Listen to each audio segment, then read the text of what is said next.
gentlemen,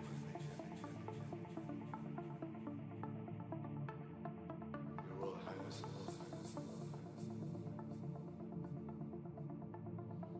Excellencies,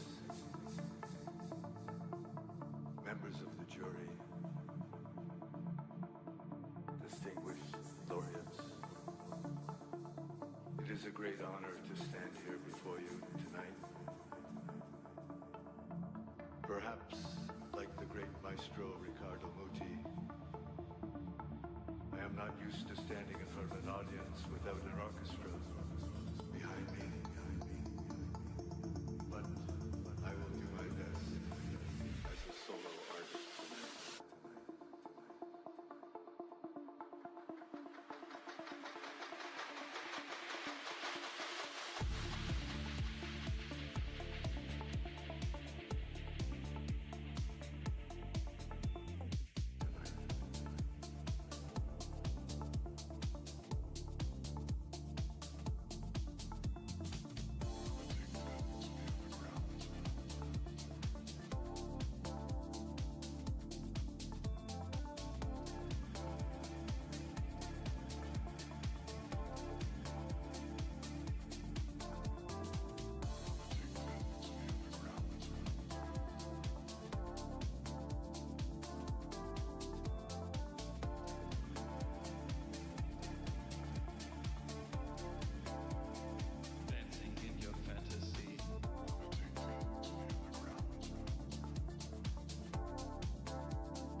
Hello? Ooh. Hello? Hello?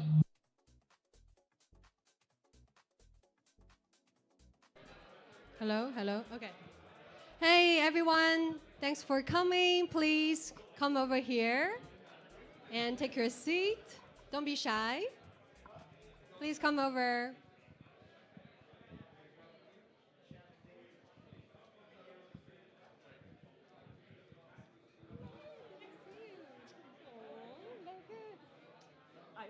It's gonna start. Yeah, exactly. I can sit down in the front, no? Because Yeah, I need pictures. exactly. I want Like- to take pictures.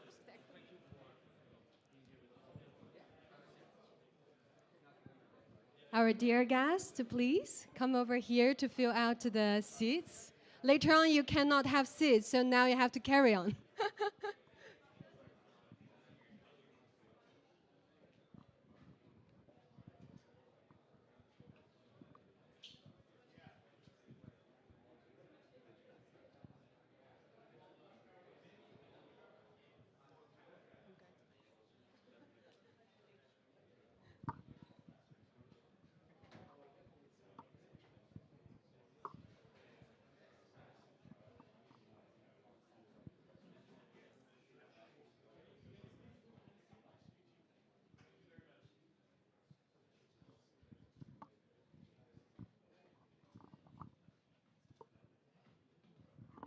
Thank you. All right, we're getting very good now. Thank you.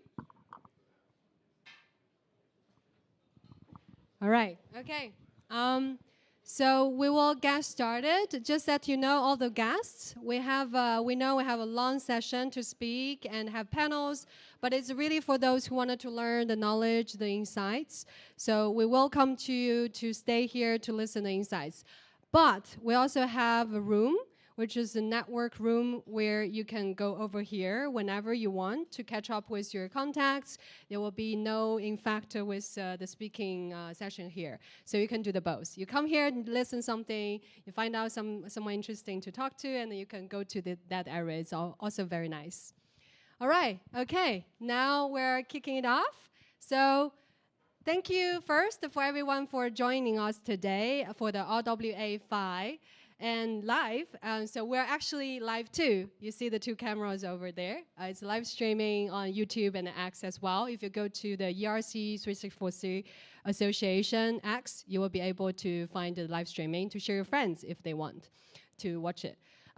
This event is more about the ERC-3643.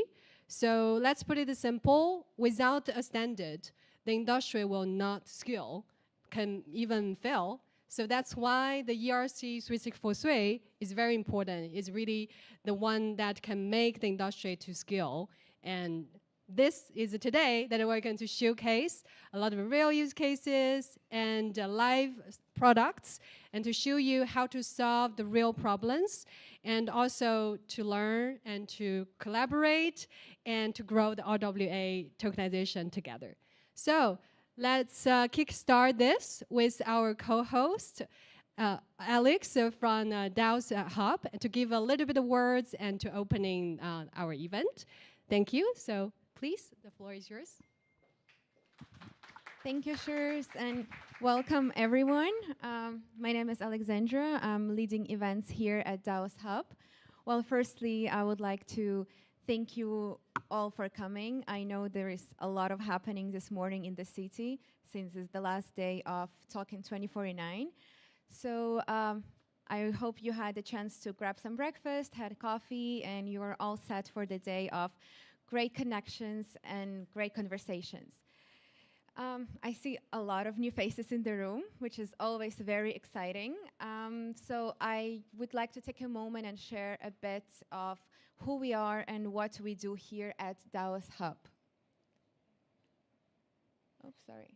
So DAO's, it's a members-only, sorry. So like DAO's is a members-only collaboration hub for the Web3 startup community. And we are built on one core principle, which is validation. every member, every founder goes through the vetting process to ensure that we maintain the trusted and high-valued environment here in the hub. We are not just a co-working space or the events venue, as a lot of you might assume. We are actually an ecosystem that was purposely built for the early stage startups. So here at DAO's Hub, we accelerate the founders' growth by providing a high-performance environment. And by that, I mean that we offer a trusted network of investors, the blockchains, the info partners, and then the service providers. We have all-in-one support for the legal, finance, marketing, and scaling. And we are launching a co-ownership program, an event lab, something I'll be sharing a bit later, and the DAO's Startup Fellowship Program that is designed for the startup founders. So we offer more than just the access. We actually unlock the access to the social capital, to the strategic connections, and to the sustainable growth. For us, we are really focusing on the quality over quantity, but nevertheless, we are aiming to onboard and to welcome more than 1,000 new members by the end of December 2025. We are launching a global community fund right now, and part of this fund is the event support initiative. So here we are hosting and co-hosting a lot of events as this one. And as a part of this initiative, you can scan the code and you can apply and be one of the co-sponsor for our future events. So if you want to scan the code, please do. And yes, if you would like to learn more about community, I'm going to be here and my colleague's going to be here. So please come chat with us. We are more than welcome to answer any questions you might have. That's the QR code. And yeah, I'm not going to be taking any more of your time. I know we have a very long day ahead. So I'm just wishing you a great event, and thank you guys all for coming.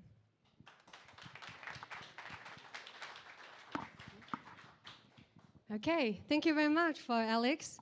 So next, I just mentioned about ERC-3643, but many of you already know, but maybe some of you don't know.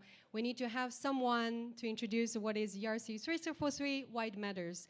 So there's no better person to explain this would be better than Luc Falamban, who is a director at ERC-3643 Association and also CEO at Tokeny. Let's welcome Luc. Hi, everyone. Thank you.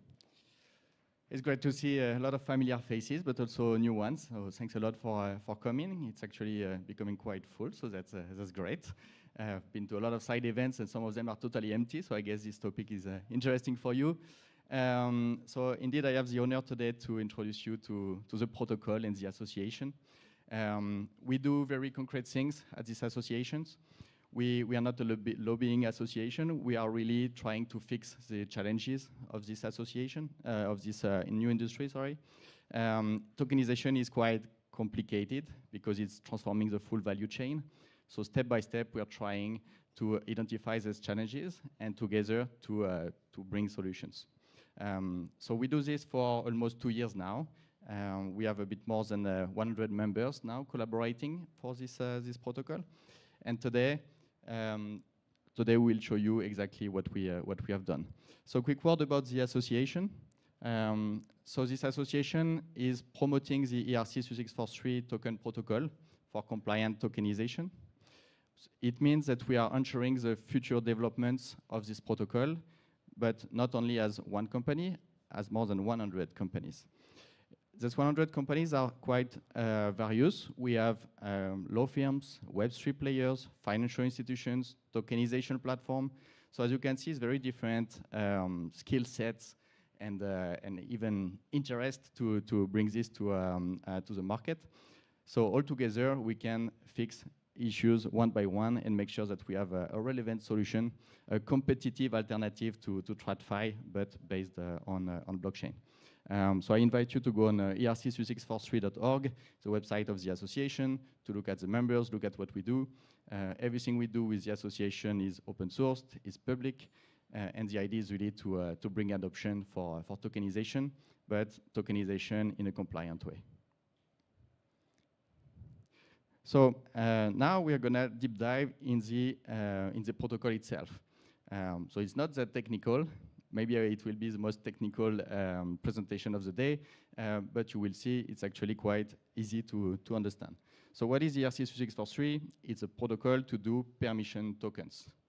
What is a permission token? It's basically a token you can control, even if it's on public blockchains.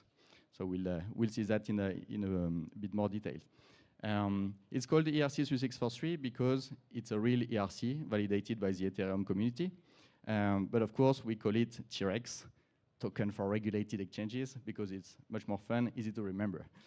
So if you see T-Rize a bit everywhere, it's for this. The previous name was T-Rize protocol, and now it's a real ERC. All right, so what can you do with permission tokens? These tokens are actually for centralized issuances on decentralized infrastructure, on blockchains, but it's to do tokens that you can control as an issuer, as an authorized agent, during the full life cycle of these assets. So that's why it's good for financial products, real-world assets, securities, also for cash, if you want to create payment systems, or eventually for loyalty programs or that kind of things. So it's already used by many players. It's open source, so we don't know exactly how many players and exactly the numbers, but we know that it has been used for at least $28 billion of assets tokenized, which is quite impressive, actually. A lot of things are happening behind the scene. We know that there are a bit more than 20,000 on-chain identities. The on-chain identities are a big part of the protocol. Most of them are actually institutional investors, which is great. And we have a lot of builders building applications on top of the protocol already. So why do we need a new standard? To be honest, nobody wanted to create a new standard, but after years and years working with clients, we realized that there was no standard. It was crap. Everybody is doing ERC20 token, permissionless. It cannot leave a wallet, a custodial wallet. Otherwise, you lose the compliance aspect. So we are like, okay, we need something interoperable. If we use EVM chains, we already have some kind of interoperability. That's why we developed on Solidity. So the suite of smart contracts is on Solidity language. So it can basically be deployed on any EVM chain. And a lot of blockchains are actually already supporting the association. We have Hedera, we have Polygon, we have Arbitrum, Avalabs. So a lot of different blockchains supporting the protocol and its adoption. So we already have some interoperability on the blockchain network. Now we needed the smart contracts. Because if everybody is creating custom smart contracts, it's a nightmare for the full value chain. Imagine your distributor or your fund administrators. Every time there is a new token coming, it's a new set of smart contracts. They need to redo an audit, they need to do a tech assessment, etc. It's not possible. So we need to standardize this. We have already ERC20 tokens for utility tokens, so it's the crypto you use every day. But we needed something a bit more advanced. So we've created ERC-3643. And because it's on blockchain, it's natively compatible with any ERC20 wallet, DeFi protocols, etc. We embedded the compliance in the token, and therefore it's compatible with the whole ecosystem you already use for crypto, which is quite nice. So if we look a bit what is inside the ERC-3643, it's actually quite simple. You take a basic token, ERC20. You add control functions, like mint, burn, pause, freeze, unfreeze, recovery, all of these functions you need to perform operations like corporate actions. And then you add compliance rules, especially transfer restrictions. So these tokens can go only to eligible investors, even if you use public blockchains, which is exactly what financial institutions need. So basically, these tokens are permissioned, mostly thanks to the identity system. It's good to tokenize assets, but you also need to represent the stakeholders on the blockchain. And a wallet is not an identity, so you need some kind of account abstraction, which is the on-chain identity. So for every transfer, automatically on the blockchain, the token itself will check if all the rules are correct and if the transfer can happen. So we mostly have two types of rules usually for securities, for security tokens. You have rules related to the investors, which check the identities, and rules related to the whole offering, a maximum number of investors or that kind of things. So how does it translate into smart contracts like this? So this is ERC-3643. So it looks like, wow, that's complex. But actually, what we've done as well on top of all of this is another smart contract, which that we call the on-chain factory. And in one blockchain transaction, you deploy all of this automatically. So it's simple to use. So if we deep dive, on the right, you have your token, ERC20 plus some functions. You have an asset ID, which is the identity of the asset. So you can enrich your token with data, with information. In the middle, we have the dynamic whitelist of identities. We have other compliance rules. For any type of compliance rules you want to add, it's quite modular. You can build new smart contracts with specific rules if you want. And on the left, we have the identity smart contract. So every investor gets an identity. You can reuse it for several issuances and offerings. So all of this is already automated, audited, and you can use it as an open source framework. So all of this is obviously open source, well documented. You can check the website, you can check the white paper, you can check the documentation. A lot of documentation in English, but also the GitHub if you want to deep dive, and also some kind of support, because now we have a Discord channel, etc., so that you can join and ask questions. So don't hesitate. Of course, it's not a standard if it's not adopted and not recognized. So we spent quite some time to make it, to bring the credibility of the standard, especially with an audit. So we did smart contracts audit to make sure that these smart contracts are secure. But also, it has been validated by the whole ecosystem when it became an ERC from the Ethereum community, and also when it was recognized in many publications from large consulting companies, from regulators, and many other type of big corporates. All right, so that's it for me. I hope it was not too complex and not too scary. And once again, thank you very much for being here today with us. You will see the program is quite interesting. Okay, thank you, Luke, for the presentation. Hopefully you're not to get a bit lost about this standard. So that's why we should talk about real use cases. And now let's welcome Daniel from Tokeny, David from Fasanara, and Ash from Polygon to tell us a bit more how it looks like in the practice. Thank you, Sharon.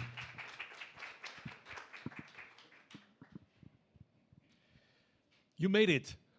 You made it to the event. I just heard there was a big fire, well, a house on fire on the highway. Please have a seat. We don't have to be standing.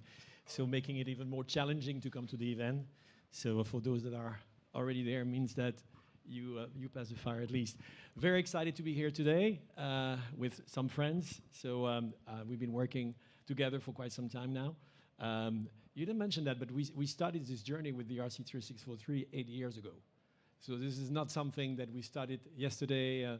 So we took the time to understand the market. We have been working with all market participants to build what it is today. And I think that what you're going to see and what you're going to hear today is the result of a journey. And this journey, just started. Obviously, what we're doing is building on the top of an infrastructure that bring more capability than the existing one, that bring the operational efficiencies, that bring value-added services for customers. So this is this journey now that we want to continue building on the top of the ERC-3643, is to deliver the value that clients are expecting, building the application that will accelerate adoption and help us hitting the tipping point. So very pleased to have you on board today. So David, why don't you start introducing Fasanara?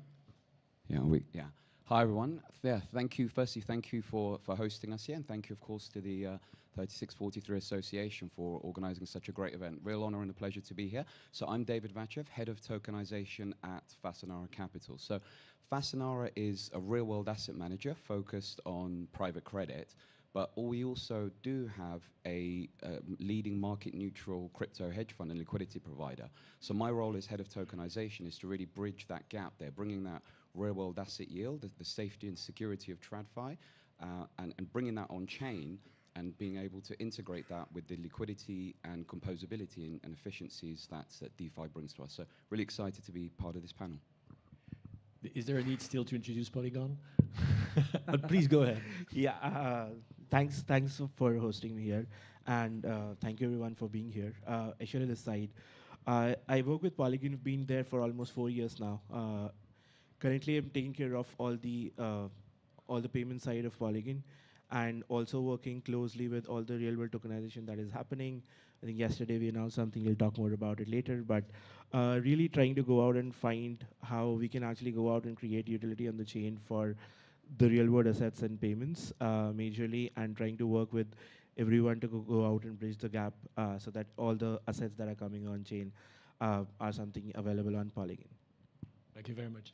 So this is something obviously it's public. So we launched a money market fund together with Fasanara on Polygon a couple of weeks ago. So David, can you tell us a little bit the journey for you as an asset manager to put this project together with the various parties that needed to be involved? Traditional party, we've been working with Apex as an asset servicer as well for this. So this is a complex ecosystem that needs to be put together. This is not something that, let's do a money market fund. So what was the process from your perspective? Even if it was long and lengthy and more complex than what you expected, be transparent as the idea today. Yeah, it couldn't have been a more positive experience working with such great partners. So let's start that from the onset. But really, I think maybe just taking a step back here from the standards and the infrastructure side, which we're obviously all here to discuss here, is really, as an asset issuer, we have several considerations. I think really what we're thinking about is some of this yield, some of these offerings that we are bringing to our TradFi investors, what are the incremental benefits of bringing this on chain? So we really have to think about this. We don't want to create something that isn't really needed. We've talked a lot about use cases here. If I was to tokenize or fractionalize some random property here, if nobody really wants that property underlying, bringing a token isn't really going to help things. So this is how we're going to think about it. And currently, with the interest rate and liquidity environment out there, obviously there is these risk-free yields that are available in money market funds. So the real consideration of this comes from the onset.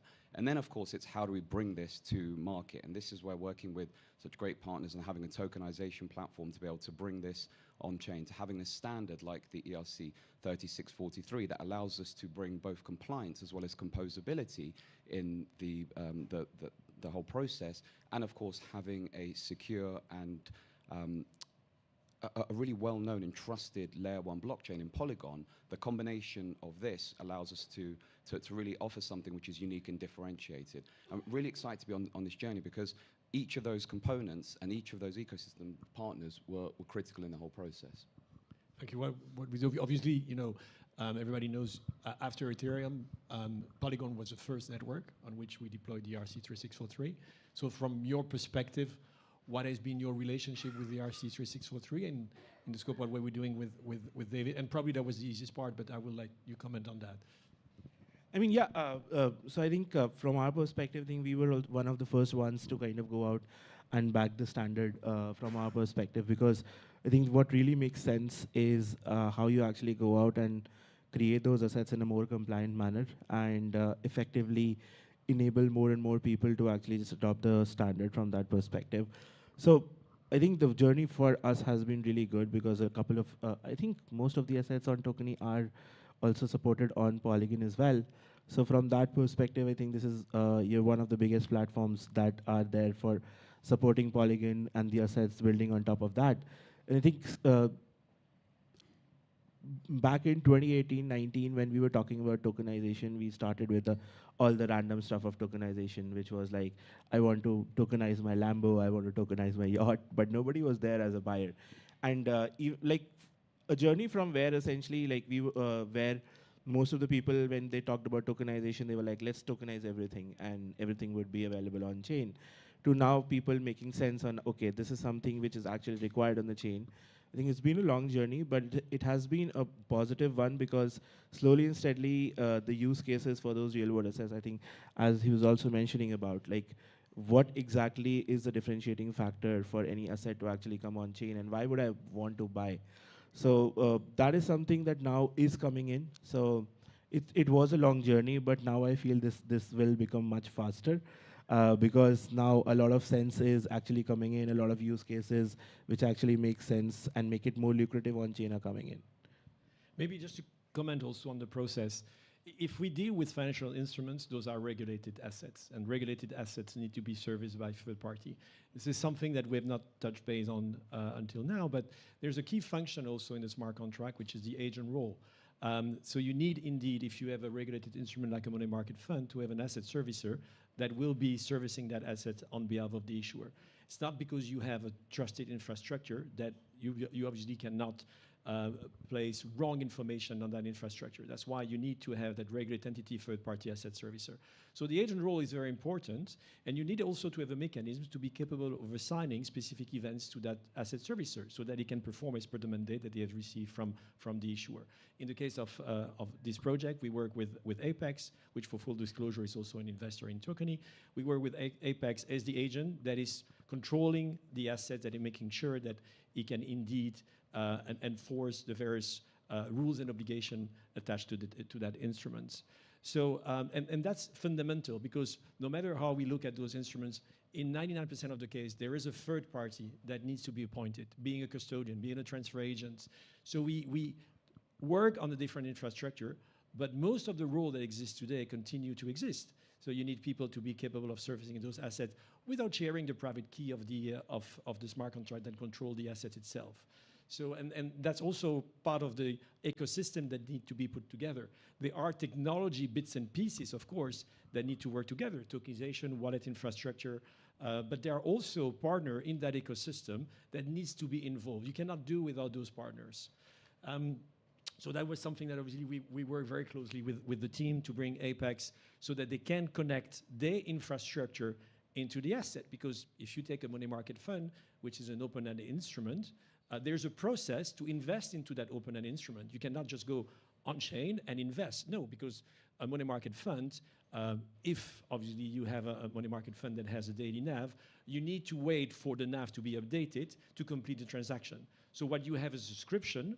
That subscription must be handled by the fund accounting system that updates the instruction with the NAV. And once this NAV is confirmed, that the payment can be released and the subscription can be recognized and fed into the fund accounting system representing the LP's interest and the cap table. So this process obviously is rather complex. So this is not about just saying, okay, I'm going to tokenize and that's it. This is going to be done, with the tokenization platform. That's it. So this whole ecosystem needs to be put together. That's also part of the role of the association, is to bring all those actors together. And there are some of you are, in the association today, like Layer Zero and others, that are collaborating with other bits and pieces from a technology perspective to make sure that once you use this standard, you can remove all those friction points. Just to be clear, we're not in the business of digitalization. You will see a lot of the projects that we've seen in the market are just bringing operational efficiency from the digitalization perspective. You take a token, you create a token, you do a transaction between two wallets. That's not blockchain. That's digitalization. If you just create that token just to be sitting into an application, no matter how good that application is, and I respect all those initiatives, but if you look, for instance, and I'm not saying that in a negative way, at what Franklin Templeton has been doing with Benji, this is a closed environment, this is a closed application. What we're doing is to leverage this technology to bring decentralization. And you cannot do that if you just use wallet or if you use an ERC-20, because by default, you will be issuing that in a closed environment. You cannot collateralize it, you cannot do anything in secondary market with such an ERC-20. Having said that, coming back to you guys, sorry for my long monologue. So obviously the KYC element is still, let's say, the big elephant in the room, right? So that's not going to change. So how do you see the ERC-3643 and potentially on-chain ID starting to address this problematic of KYC and AML? Yeah, it's a good question, and wholeheartedly agree with all the comments being made here. Perhaps just to bring this more pragmatically for the rest of the audience, because you touched on some really, really interesting points there of the use cases of tokenization while we start this. So Daniel and I always have a bit of a running joke with all his fleets of Lamborghinis. But as an example, if we were to tokenize one of these, and we have a digital token which is a representation of that, indeed, if somebody manages to hack into the car out there and drives off with it, that token isn't really worth much. So it is really important to think about what you're actually tokenizing, what part of that process in the financial instrument. Then the part with Apex is super important as well, because if you do then tokenize this, you release this out to the wild, and you have a smart contract hack or it disappears, you do have that fund administrator which has that central share registry of ownership. So we can always go back to this. So as a regulated fund manager, compliance, these are non-negotiables for us. So these have to really be part of the whole process. But we do have to think about a way of doing this that also integrates with the on-chain environment. And the ERC-36, the 3643 Association and the standards allow us to do that. And just to the point with Layer 0, it's a really interesting point, because many of these projects may well start on one chain, but do eventually plan to go multi-chain. And this allows us to bring more assets on chain, it allows us to bring more use cases, and it allows us to grow the ecosystem together.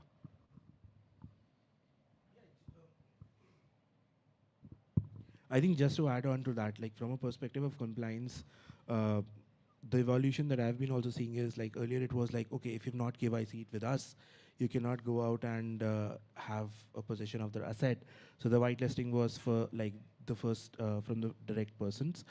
Slowly and steadily, that is also extending to people, like which is more on the side of like, okay, if I give you the asset and you KYC someone else, then you can pass on that asset to the other person as well, because we are relying on your KYC standards. And I think a regular or a proper next step would be, and this is something which comes in from the perspective of how, I don't know if you guys have heard about UPI in India. So it doesn't do KYC. There is something called binding that is done there, where technically what you do is you just pass along the KYC which you've already done with the banks, and then you enable people to be able to go out and transact. I think ZK-TLS as an ecosystem would evolve in that, and that would create that kind of an ecosystem, because the biggest challenge with compliance also is every time you do compliance, there's a cost to it, and if later on nobody uses it, there's a massive amount of cost that you have upfront paid, and it immediately makes things like non-profitable from a compliance perspective. And just also for the audience, on-chain ID is not a self-sovereign ID solution. And we have planned in the association to make it an ERC as well. What you have is an on-chain proof of data. It doesn't change the KYC process that is in place. It didn't change at Apex, their KYC process, but at the end of the process, they took indeed the information and added on-chain a proof of data. And it's true that, again, if you don't use the token in decentralized application or in third-party application, do you really need that proof of data? But very soon, hopefully, we will need such a proof of data to enable an asset to be made available or investor to trade. You still need to have an evidence that this person is a US resident or is a non-US resident. So how do you have that proof with the wallet? It simply doesn't work. So we need to really think of this not in the crypto dimension, but in the traditional security dimension, and see how do we make this work for all those assets, because this is great to see all those tables coming up. I love it, don't get me wrong. But the real basket of assets are the traditional securities that we need to bring into that ecosystem and infrastructure. And to make that, we need to realize that there are rules that apply in that industry that we need to be capable of enforcing. Talking about liquidity, that's the other big elephant in the room, obviously. There are, I think, two dimensions here. One is, of course, how do you avoid fragmentation? And how do you allow reach and distribution? So what is your view on that, David? Yeah, it's a really important question, and it comes back to your first point. I think why many, Shrai pointed out some use cases before that just didn't really fly. And if we focus a lot on the operational and the cost side of things, and we bring this up, it doesn't really scale here, because obviously the investment you need to make in the tokenization and the blockchain just for a few basis points of cost efficiency on the other side, it's very difficult for that to fly, especially if you're a company that's on quarterly earnings. So you really got to look at the accessibility, the distribution, and turn this in top line revenue play. When there's a capital efficiency at play here, you really get scale and adoption. Now, how do you do this? And this is really distribution. And this is where you've got to get that balance between how do you manage that regulator and compliance to make sure it doesn't get into the hands of retail, as an example, because we as an asset manager don't distribute there, but at the same time maximize that. I think there's a couple of components in here. Being on a blockchain that is very well known, respected, has a lot of TVL and a lot of growth momentum, such as Polygon, is great, but also increasingly being able to work with partners such as Layer Zero and being able to leverage the right standards allows us to distribute more widely as well. And I think it's that combination that's really going to make it. How do you figure out a structure right from the beginning that makes sense on chain, and then also how do you have a viable distribution mechanism to the right parties? What is your I mean, I'll just walk you through the thing that happened, like that we launched about yesterday, to kind of go out and just highlight like how effectively all those things happened, and there's how many components are there actually in between which people don't even see. What we did yesterday was with Apollo's A-Credit fund, which is a credited fund. What we technically did is we, for the first time, were able to go out, put it on a decentralized platform, which was Morpho. And what we did is like we essentially bought ACRED, so anyone can actually, who is KYC and compliant with their standards, you can go out and buy that. And we created a looping strategy yesterday on chain, which is like you buy the fund and then you can actually go out, put it on Morpho, which is like you're lending it there. You can borrow against it. So you borrowed USDC against it. It could be any other stablecoin as well. So you borrowed USDC against it. You took the USDC. You again went back to Apollo and said, give me more. So we tested out 5 million yesterday. So we gave them 5 million. We bought 5 million worth of ACRED. We took it back. So I think we took around 60% LTV. So we took back 3 million. We again went back to ACRED. Give me 3 million more. We again put that in the lending protocol. And then from there, we again borrowed like 1.8 million, which is again 60%. And we again went back to them and said, give me 1.8 more. So from that perspective, what we really did yesterday was the ACRED fund, which is somewhere around 8 to 9%, right now at the current situation is yielding me 18%. And I think that is the first use case that actually got built. There are a lot of more that will come now. But effectively, now this is the simple form which I told you, but the not simple form is like, how do you handle liquidations? How do you ensure that if I have to, because these funds, like I think ACRED is quarterly settled. So if I get diluted or if the value of ACRED falls down, how do I go out and ensure that I can exit my positions, because I cannot wait for 3 months for liquidations. So I think that is where a lot of money market, market makers would come in, who would want to kind of go out and enable liquidity or provisioning, where they will be ready to take that on their balance sheet to provide you liquidity for liquidations, because that is one big challenge with all these funds that would happen. I think slowly and steadily with all these things, because like I said earlier as well, the biggest challenge that we have right now is with all the real world assets, what is the added advantage that I get? What is something extra that I can actually go out and do as compared to what I could have actually done without tokenization? So from that perspective, I think this is where all these things are coming in, and everyone wants to actually be there on every chain. Nobody wants to be like, okay, no, we want to be just at one chain, because that is how you get the distribution. You need to be there with every chain, and you need to ensure that your assets are existing everywhere. But this also becomes tricky because you have massively fragmented liquidity across all the chains. And that is where I think that you need to find out a way, or you need to have places where all of this is centrally controlled, though it is on all the chains, but it is controlled centrally. So there's one place through which I can go out and mint. There's one place through where I can burn that without actually going into all the chains effectively. I think Layer Zero helps there a lot. We're also working, I think, some with them. Even the Agler that we have is also like kind of working in that sense to kind of go out and solve for that, so that asset issuance can happen on one chain, and it can be controlled from all the places. So I think that is something which probably would kind of go out and help, because it's really difficult for every asset manager who is issuing assets on chain to maintain liquidity on like 200 chains today. And obviously you took this example with Morpho, and we're collaborating with you on that. And there again, that highlights the importance of having the whole ecosystem involved. You mentioned liquidation. What happened when this asset is liquidated? So you obviously have a liquidator that will provide liquidity into the pool. But of course, you know, that transfer of ownership needs to be reflected in the book of record that is maintained by the centralized authority, which is the transfer agent. So you need to have a mechanism in place that will inform the transfer agent that there's a transfer of ownership that is taking place in the pool, so that if indeed a redemption is triggered, the outcome of the payment will go to the liquidator and not to the owner of the security that has basically pledged that, that money market fund, for instance, in the pool. So there again, it's more workflow than technology, but you see again that you need to have those various parties involved in order for the process to take place in a compliant way. And that liquidator needs to be whitelisted with the transfer agent, because the transfer agent will never perform the transfer of ownership without having fully KYC the liquidator, because obviously that's the obligation, right? One thing also that is very important when we talk about liquidity is to avoid fractionalization. I've been hearing so many times that if you want a token, let's create another SPV. This is a different asset. Let's do this. There's no need for doing that. Tokenization is representing an asset on a different infrastructure that has more capability.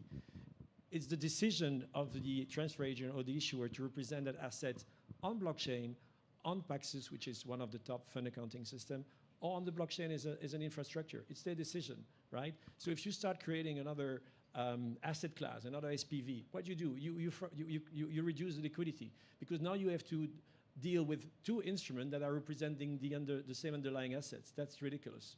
So let's forget about, you know, tokenization as a different type of asset, different class. This is another representation on an infrastructure that has more capability, and this is how we can improve the liquidity, discoverability, etc. No, I know we're running out of time, so I want to leave time for the other participants. So one question for you, because Fasanara is mostly known for private credit, and you are extremely successful. For what's next with regards to your tokenization plan? Yeah, thanks a lot. And really just to pick up on this, I wholeheartedly agree with the comments that Ashwari just made here on this use case, and that ties to your question, Daniel. So really what we're trying to solve for is what is it that the on-chain market needs. So we have been operating as a private credit fund for 13 years now, so offering these mid-teen, consistent, low volatility yields. And we've been doing that for our institutional LPs, the pension funds, insurance companies, for right since onset. So to answer your question, how is that really beneficial? Because if I was to now just all of a sudden tokenize that, what added advantage with this? They can already subscribe to us, they can already LP into us and get access to those yields. So what am I bringing that's new and differentiate? And that's how we're really thinking about this. It's not a case of what is it that we have, it's more who are the on-chain allocators of capital. So we are an off-chain TradFi asset manager, increasingly morphing towards an on-chain asset manager. And we're looking for those use cases. Now, you can see, obviously, with the current interest rate environment, money market funds are where things are. And obviously, stablecoins are growing in adoption. But as we have this change in risk-free rates, we're going to look to bring more high-yielding products. We're going to bring products that reduce volatility. If there's one thing in the crypto space, is it's very easy to find things which are high-yielding, but they may be high-yielding at 1,000% one week and then zero the next. So this is really what we do. What can we do which keeps consistency of yield? And that does this with minimum volatility that will stay this way. And these are the types of products. Of course, our private credit is our bread and butter. We do have structured products in here as well. We do have a basis trade strategy. So there are many things to consider beyond that. But the real starting use case is what will add most accessibility and efficiency to the on-chain market. And Troy, obviously, you mentioned the example of Morpho. So clearly, you are looking at how do you create more value for those assets on your chain. Is there anything you're working on, or is this really the main focus on Polygon to attract assets on your chain? I mean, absolutely. I think after Ethereum, Polygon is still the second biggest from the asset issuance. We have around 217 assets already on chain, which from the likes of money market fund and other assets.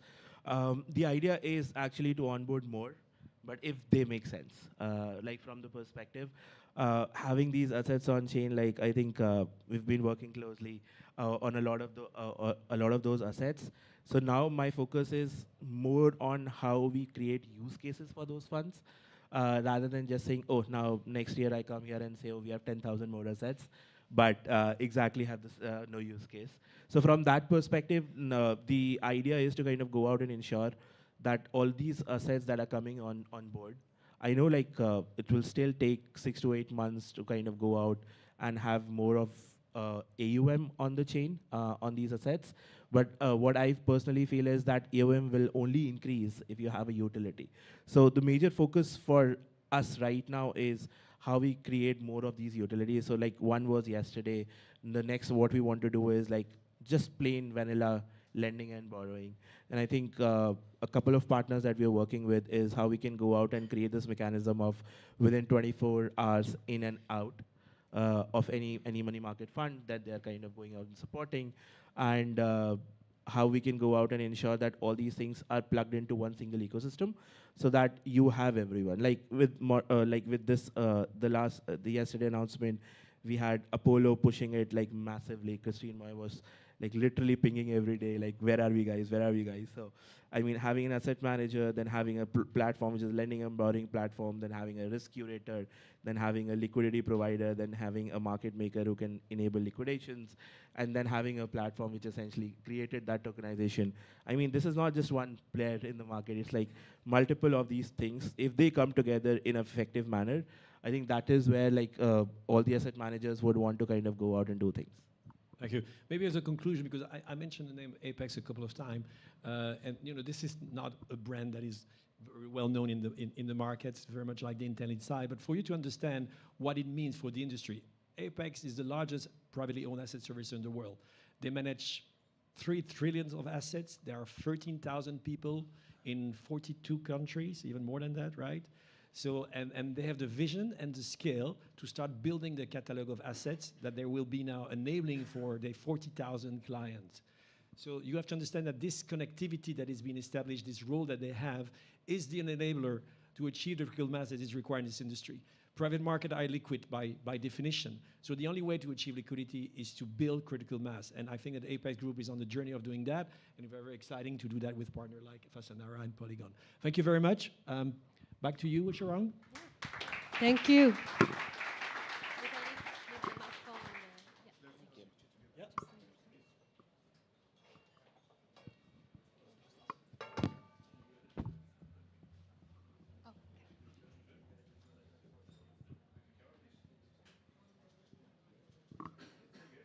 Thank you very much for our panelists. Very insightful conversation.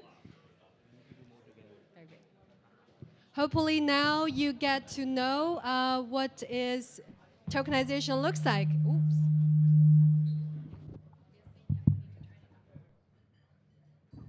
All right. So now we know how to tokenize, but there's a problem in the market. When talking about the cross-chain, we often have securities on one chain where the payment coins on another chain. So that friction cannot be existing if we wanted to scale. So in order to solve this problem, I actually forgot to introduce myself. Sorry, it's my first time being a host. So I'm Sharon. I'm a head of marketing at Tokeny. I also being the strategic advisor for ERC-3643 Association. And so today we actually announced our partnership with the Layer 0, Fasanara, and the ABN AMRO for our DVP transfer. Could we have the slide after? So we announced this delivery versus payment transfers for ERC-3643. And so therefore, we need to have you guys to look at how the demo looks like.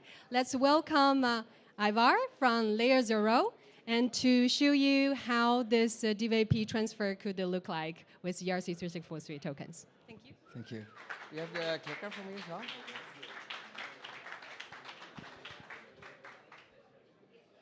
Hi, everyone. Good morning. I would love to...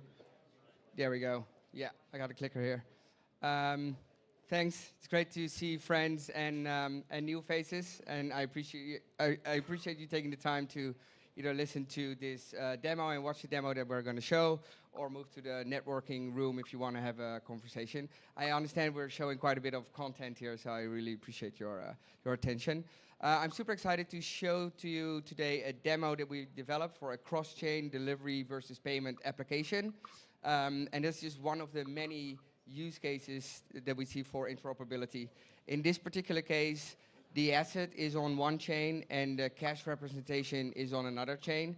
And we will show in the video how this works. We developed this application together with Tokeny, ABN AMRO, Fasanara, and Labris, who developed much of the front end.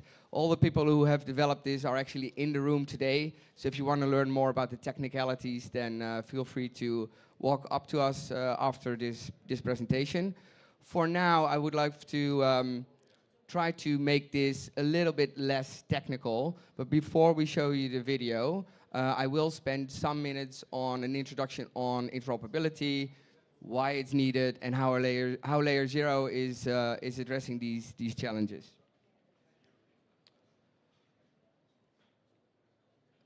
There we go. So a little bit of history around interoperability, and going all the way back to Bitcoin and Ethereum and a number of other generation 1 layer 1 blockchains, right?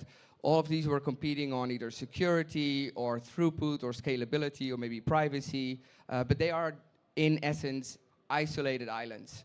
And people wanted to transfer capital from one to the next or leverage the benefits from one blockchain over the other. And that was the trigger or the need for first interoperability. So that gave rise to an emergence of bridging, the first bridges, but they turned out to be very insecure. So maybe people here in the room remember a $320 million wormhole hack, but there were actually many more. So in total, about 2 billion was exploited from these monolithic bridges. And maybe the best like real world analogy is that monolithic bridges are kind of like bridges in real life that need to support all the weight of all the traffic and all the cars that ever cross these bridges. So that basically creates an enormous hacker honeypot in one smart contract because all the value was locked in one smart contract. So that is really unfeasible, and that was where most of the exploits were coming from. In addition to that, many of those smart contracts were upgradable, which was another massive problem. Then came along Layer 0. We've been in the market for around three years at the moment with a much more modular design that allows you to completely own and configure your own security. And therefore, you don't have a one-size-fits-all security stack for every application, but it's really tailored to the use case. Because security doesn't need to be the same when you send pictures of a cat across the internet, or whether you're transferring $100 million from one blockchain to the next. This all matters because we live in a multi-chain world. We've seen some of the well and better known existing ones, but also new blockchains like Hyperliquid, Berachain, Monad. They're all competing on new features and functionalities, and this world is innovating at a very fast pace. So there are hundreds of blockchains today, and both regulated institutions as well as people in crypto and DeFi are looking for opportunities across all these different blockchains. So unless that is solved, and I don't see that anytime soon, there's more and more need for interoperability to really work well. The way that Layer 0 has basically solved interoperability is not by building another bridge or being a blockchain, but it is a generic messaging protocol. Again, I think the best comparison or real-world analogy would be what TCP/IP is for internet, Layer 0 is for blockchains. So it allows you to send any arbitrary packet of data from source chain to destination chain. So obviously we all know about asset transfers and value transfers, but this can be used for anything. Think of cross-chain governance or identity that was talked about earlier. This can all be used to move data from source chain to destination chain in an extremely configurable and extremely secure way. We can and we do connect any blockchain to any blockchain. So currently Layer 0 supports 130 different blockchains, both public as well as private. Anything relevant in the EVM space, but also non-EVM blockchains such as Aptos, Solana, Tron, Ton, and many more to come. There's different use cases for different things. What we see in financial institutions is that there's a need for privacy and a need for control. So we can definitely also connect private to public blockchains or private to private. It's very important to us that you have complete composability and feature parity, and that's why we go really deep in order to make sure that we keep that composability and feature parity across blockchains that you operate on. Just some numbers to see why Layer 0 is the most used interoperability protocol in all of crypto. We have secured around 200 billion of value so far, processed more than 150 million messages, and support more than 130 blockchains. One of the things that we're very proud of, and I think is very much aligned with our culture, is the need and the focus on security. We used to have the biggest bug bounty in the industry. Now I think it's the second biggest, because I think Unichain has over the 15.5 million bug bounty, but we offer a 15 million bug bounty. I think that's been in market for over 2 years. And obviously the most important number there is that there were 0 exploits, right? So security is always prime focus for everything that we do at Layer 0. This has all resulted to current market share of around 70%.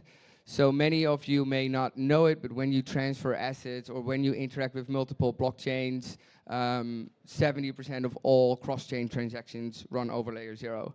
Massive applications, protocols, and assets like Wrap Bitcoin, Ondo, Ethena, they all use Layer 0 underneath in order to completely own their own security and make it super configurable for what they do. Now I think the next slide is automatically starting the video. You'll hear my colleague Dane, who's the voiceover in this video. But I think what's important to note before we kick it off is that he's representing both ABN AMRO and Fasanara. So transaction. The way that this will work is that the seller will lock up a token on Polygon.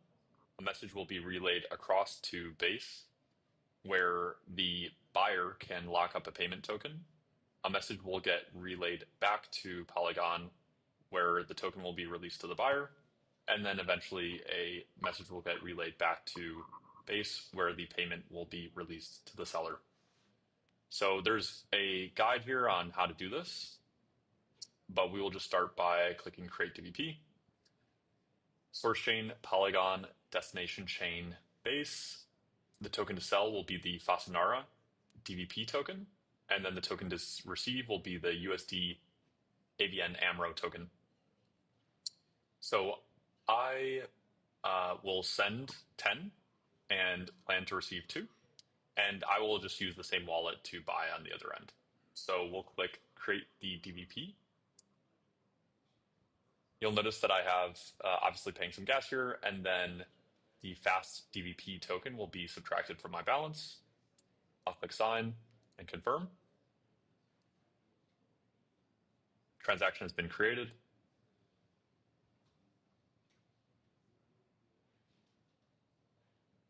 Perfect. I can now use the escrow link here to be the buyer of this transaction. So I'll just open up a new tab, paste that in, and I'll get a panel here to complete the purchase. So I will just say complete DVP.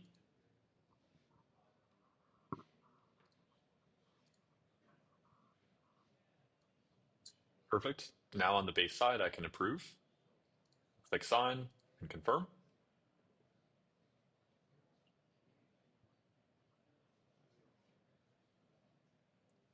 Perfect. I can view the transaction here. I can see that I approved that for spending. Now let's complete the DVP. I can see the 2 USDA is being subtracted from my balance. I'll click sign and confirm.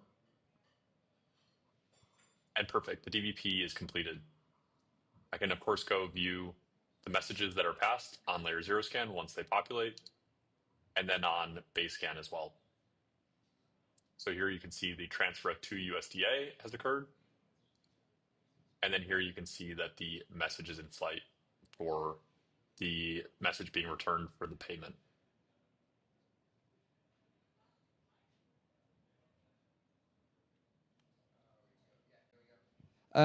So this was demo. I hope it was clear to everyone. Make sure to come over to us if you have any more questions. But just for the avoidance of doubt, right? This is a case where the cash representation on chain is on a different blockchain. And there's a lot of requests coming from the financial industry to have control and security and privacy needs on the cash lag. So in this particular case, this is an ABN AMRO dollar on base. Again, it can be on a private blockchain. It can be a tokenized deposit. It can be some future representation of central bank digital currency on chain. But this opens up a lot of possibilities for financial institutions to participate, leverage the benefits of multiple blockchains, and really control the environment that they want to operate in. Just for the avoidance of doubt, this included the T-Rize protocol, right? So ERC-3643 that can be fully integrated with what we do at layer 0. I'll leave it here. Thank you for your attention, and enjoy the rest of the event.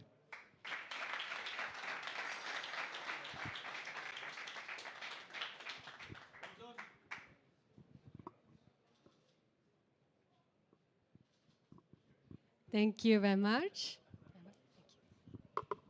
All right.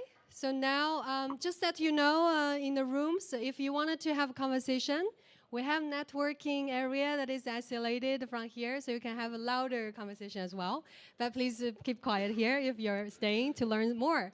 All right, now we learned how to tokenize and how cross-chain delivery versus payment works. So how about liquidity, right? This is the biggest problem that we're having. How do we tokenize and then bring the liquidity to the issuers? So now let's welcome our next panel. Seems like okay. Thanks. So let's introducing Simon from Archex and Sabrina from HBAR and Eduardo from T-Rize and also Anastasia from Defactors. I'm sorry. Please come into your seat and giving the panel for the audience. Thank you. Thanks, Sharon. Well, thanks everyone, first of all, for coming here and this morning. And thanks Sabrina, Eduardo, and Simon. I hope we'll have a great discussion today.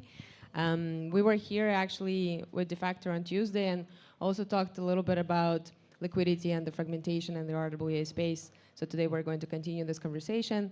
And obviously 3643 is a very prominent standard and a really established name in the industry that actually helps solve the problem of fragmentation and separation between different platforms when it comes to real-world assets. I'm Anastasia, I'm head of growth at Defactor. We are a tokenization infrastructure and toolkit for startups to come tokenize assets, launch lending and borrowing solutions for their communities, and then also enable staking and governance for their tokens. And today I'm happy to have such great speakers with me. Sabrina, I think we'll start with you. Please tell us what you do at Hedera and what you're excited about. Hello. Thanks for having me. It's great to be here in this wonderful venue and this great view. I'm Sabrina. I'm with the HBAR Foundation. So what I do is I grow the ecosystem in financial markets for Hedera. Hedera is a layer 1 protocol. It's been around since 2019. We have a pretty big emphasis on RWA tokenization, and we've been working with Tokeny and recently joined the ERC-3643 Association. So yeah, it's great to be here today. Thanks. Thank you. Eduardo, you're next. Yeah, good morning, everyone. I guess it's another sunny day here in Dubai. I am Eduardo Furtado. I'm the CTO and one of the co-founders of the T-Rize group. We also have some other co-founders here today, if you want to come talk to us. At the base, I am a computer scientist and a master software engineer. And we are empowering RWAs through tokenization and decentralized artificial intelligence. Good morning, everyone. Really pleased to be here today. Thank you, ERC3643. My name is Simon Barnby. I'm with Archax. For those of you that don't know Archax, we are a regulated exchange, broker, custodian for digital assets, based in London and regulated in London, soon to be regulated in the EU as well. Recently acquired a broker-dealer ATS in the US, so soon to add the US to our regulatory reach.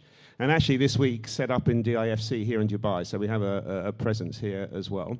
Our focus is, we handle crypto, but our focus is very much institutional, real-world assets, and we work with a lot of large asset managers on that, and work very closely with a lot of the leading layer ones, including Hedera. But super pleased to be here today. Thank you, Simon. I think we'll actually start with you, since you talked a lot about the regulatory side of things. I think whenever we speak about real-world assets tokenization, a lot of projects consider regulation as one of the barriers to enter the space and help it expand faster. You seem like you had a lot of experience with that. What would you say is the one barrier that's preventing more liquidity in the space? And I guess coming to our topic, if we can expand on that. Yeah, I think there's a number of factors, which hinder liquidity. Regulation is one. I think one of the troubles with digital asset regulation, crypto regulation, is that different jurisdictions are at different stages of regulation. So in some places they're more advanced and clearer than others. So you get this kind of inconsistency, if you like, between different jurisdictions in terms of regulation. But also you get regulators regulating things in different ways, which is hugely frustrating when you're a global institution trying to navigate a global marketplace. A good example of that is in the UK, a sort of tier 1 regulated jurisdiction. Crypto, spot is unregulated, derivatives are regulated. You go to Singapore, MAS, it's the opposite way around. So, I think, we struggle to have regulatory clarity and regulatory consistency. That's one thing. I think the second thing is, technology. Blockchain tokenization is a blessing and a curse. On the one hand, it opens up all sorts of opportunity, it provides freedom, it enables us to do all sorts of things in new ways we couldn't do before, hugely exciting, hugely innovative. But on the other hand, you've got all these different blockchain protocols, all these silos, all these different ways of... There's no problem tokenizing things, but when you try and have distribution and liquidity, if you've got all these different silos, if you've got no consistency, then it's a real problem. And it's a real problem because, A, it's complicated, but B, one of the key things to get liquidity on secondary markets is to have market makers. And the key thing market makers want is to be able to hedge and trade in different places, on different markets and all the rest. And unless you have some consistency so that everyone can trade the same instrument in the same way in different places, then that's a hindrance. So I think that's why an initiative like ERC3643 is so key, because it's very focused on regulated instruments, regulated real-world assets in token form, which is very important. And it's all about making things consistent and across the board, which can help create the right conditions for liquidity. Yeah, I was going to say, like, ERC-3643 Association, I think DeFi has been part of it for a couple of years now, and I think many organizations are coming to support it. I think, to your point, it started standardizing the industry a little bit, because we're all fragmented. And how I always like to say, we're all the same small industry hopping between different events and talking in Singapore, talking in Dubai, and talking about the same things to each other, but it doesn't get scaled to a wider audience unless we standardize it to a way that is understandable and easy to interact with, especially for the folks at TradFi firms. And I guess, Eduardo, from your technical background, we've touched a little bit about the technology being a blessing and a curse at the same time. Maybe you can share with us how enforcing compliance at a token level as opposed to at a platform level would actually change the game and make things easier or not.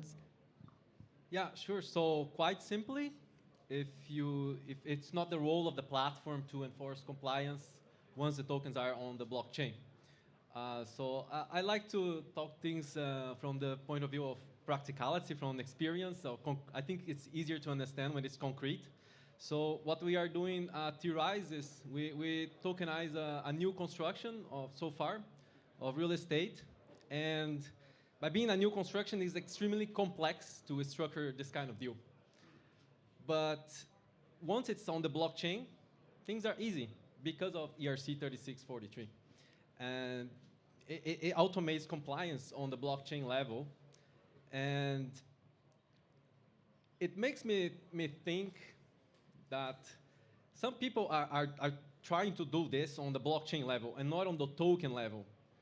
And it makes no sense to me because any EVM blockchain can support ERC-3643. So you can basically give a choice to the issuer. This is what we did. The first tokenized asset that we tokenized, it's on Base. But this was a choice given to the issuer of the asset. It could might as well has been on Hedera or on Polygon or any EVM chain. And it's that simple. So it could even be worse. So if people are implementing it on the blockchain level, then maybe they want to implement it on the hardware level, but it makes no sense to me. So the higher level we go, the easier it is to have control and to customize things. And ERC-3643, it checks all the boxes. So compliance is automated on the blockchain, and that allows all sorts of nice things. So interoperability, like we were just seeing in the previous panel, and so on and so forth. Yeah, and I think also one of the other things is scaling the distribution for the assets that had been tokenized. Sabrina, would you like to add anything from your experience at HBAR, how that compliance at a token level enforces maybe more distribution? Yeah, absolutely, because to me, I mean, I've been in this space since 2018, seen many waves of, I guess, hype around RWAs, first like security tokens, et cetera, et cetera. And I had think many names. Sorry? We've had many names. It's been many names, right? But the trend has been steady at the end of the day. It's one of those use cases that is, to me, is tangible. But I think there were a lot of learnings along the way. Maybe some naive takes in the beginning that we'd be able to tokenize any type of asset and that there would be demand for it. The hurdle is, well, understanding the product market fit. Like, we started with technology first, and not actually in a messy way, because many blockchains, many token types, you know, of course, you guys, Tokeny and ERC-3643 done the heavy lifting in terms of solving that problem and bridging technologies, and so that's getting there. But I think the industry itself was like looking at it in maybe not the most straightforward way, just making some assumptions that were not that didn't prove to be correct. And it took a little while to find pockets of product market fit. And then so it started with treasury bills, with highly liquid assets. And now I think things are solidifying, right? And for RWAs to really start to gel, there needed to be big movers in the institutional space, and now we're seeing that happen. It's not something that can happen overnight. So just because the technology allows it, right? And just the amount of fragmentation that there was in the space, and to some extent still is, it creates the analysis paralysis, right?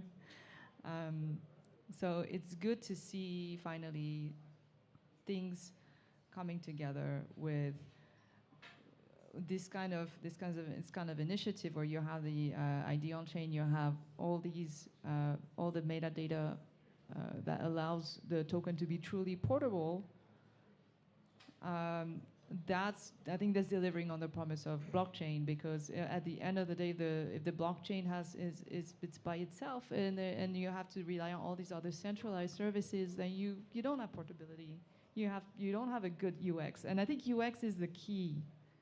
UX has been a problem UX for is just the a key wider there. crypto industry, I think, not just RWA. I see a lot of maybe people thinking of it backwards. They're like, financial institutions who are looking at, oh, how can we address a new segment by targeting Web3 users?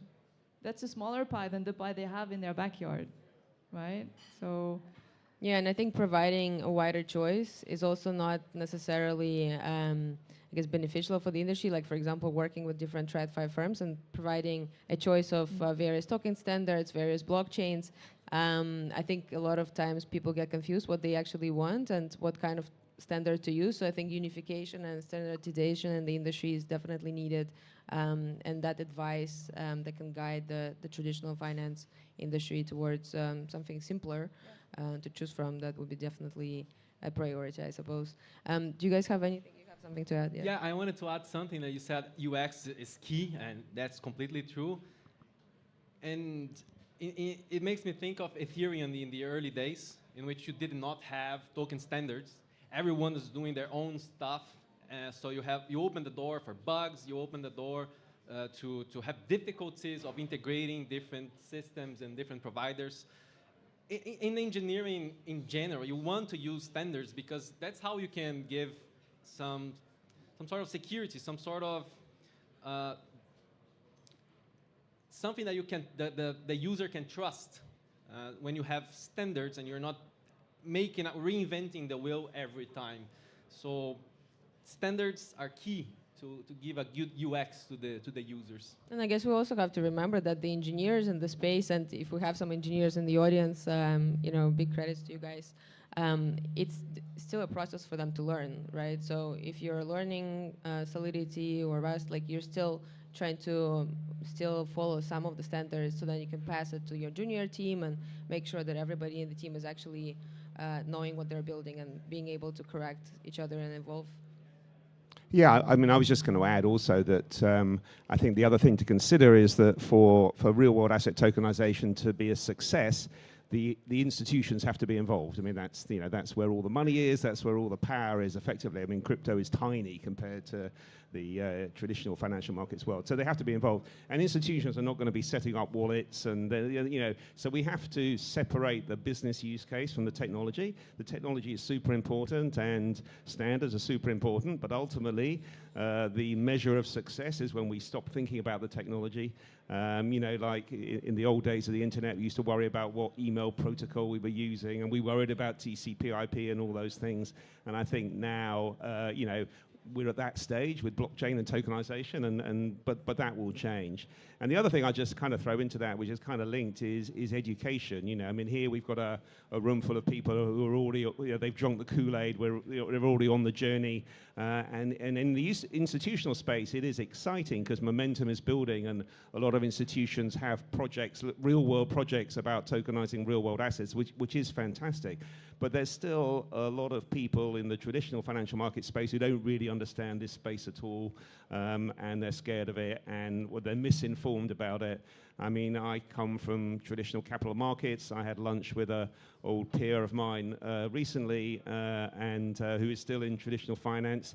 And we sat down for lunch. He said to me, Simon, I know what Wi-Fi is. I know what hi-fi is. What the fuck is DeFi? And I think that's a real thing. There's a lot that needs to be. There's a lot of education that needs to take place. I mean, it's exciting the progress we're making, but we're very early. Yeah, absolutely. And I guess thanks again to. Can you guys hear me? Thanks again to Tokeny and the organizers and the ERC-36 Association for hosting this, so then providing the opportunity for everyone to come together and learn and share as well. Coming back to the topic of liquidity, I think ERC-3643 standardizes the assets a little bit and basically makes it kind of like a drop shipping for finance. So imagine you've tokenized something at a token level, and then, at the standard level, essentially you have all of the parameters and the compliance enforced at a token standard, and then the distributors, they can just take it and basically they don't have to store inventory. They can just essentially offer assets across different platforms. Thank you very much. If you guys are keen on networking, you can also follow another room that's behind here and keep networking in that room. Thank you. So yeah, coming back to that topic of, I guess, drop shipping for finance, if you're a distributor, you can just grab the asset that's been tokenized on a standard that is easy to interact with, and the question, I guess, would be how do you then differentiate between different distributors? Because for them, it becomes a lot easier to work with the assets that have been standardized. They don't have to do a lot of the heavy lifting.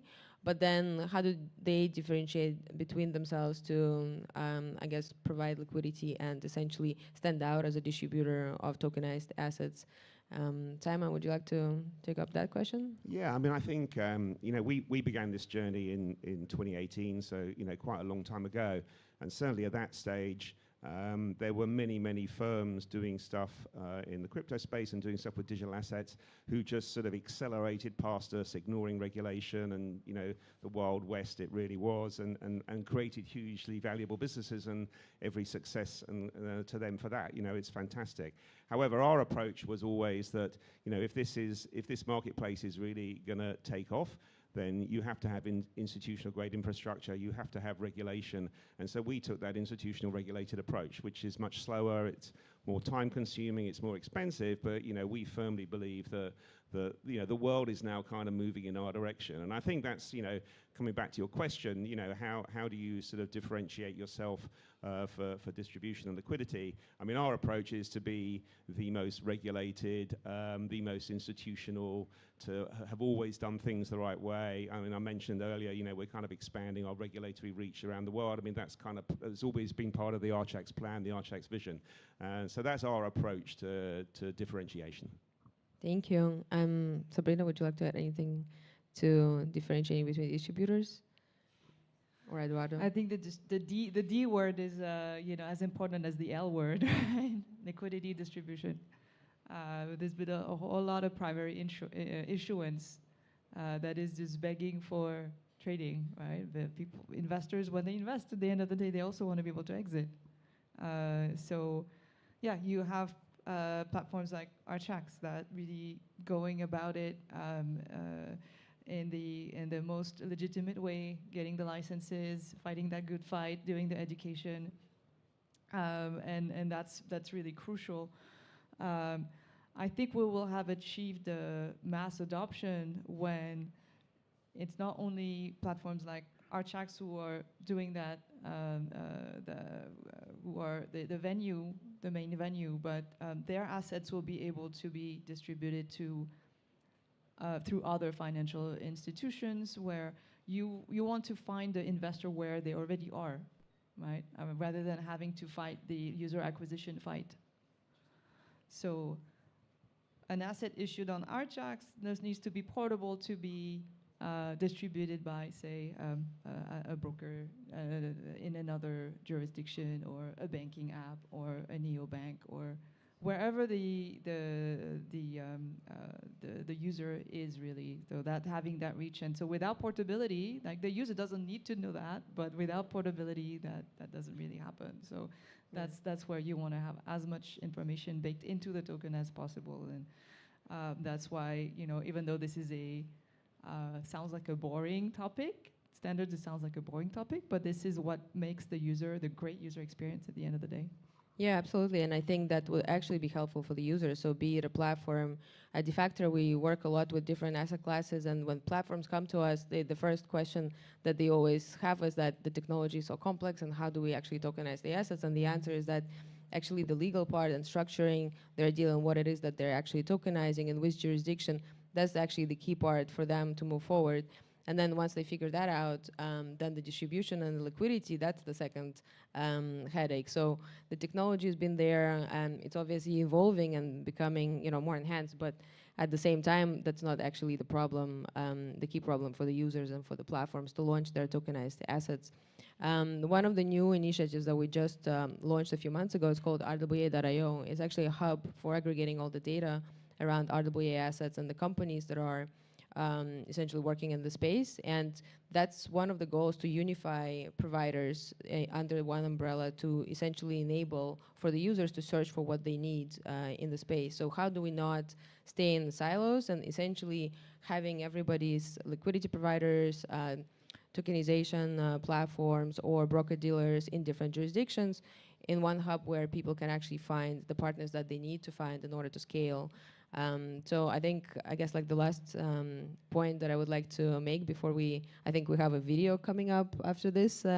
What would you say is the kind of next step for all of the different counterparties in the RWA space to keep collaborating together? And how do you see that collaboration in 2025? Simon, would you like Yeah, to? I mean, well, I think every year since we've existed this is the year of digital securities. This is the year of security tokens, and every year it hasn't quite felt that it really was. However, I do feel now that there is some institutional momentum building, and so to answer your question, I think that's the next phase. It's really exciting. I mean, coming back to money market funds as just one quick example, why bother tokenizing a money market fund? It's available in traditional form.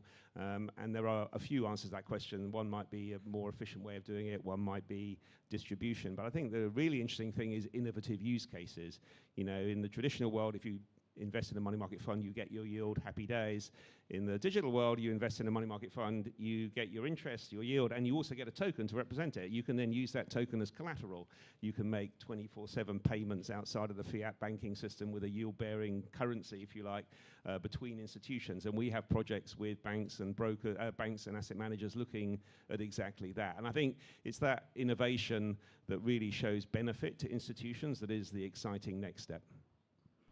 Maybe I can exemplify on top of that. So we tokenize a real estate in Canada, and it's being distributed for American investors. And by the regulation, the token has to be locked for a little bit, for a while. But once it's unlocked, it's no longer distribution. We're talking about the secondary market. It's about liquidity, and that it's a residential real estate. So the tenants of this place, they can buy over time tokens from the tokenized asset, so they become owners of the asset over time, and that offsets their rent. So it's one of those examples of interesting use cases that emerge because of tokenization.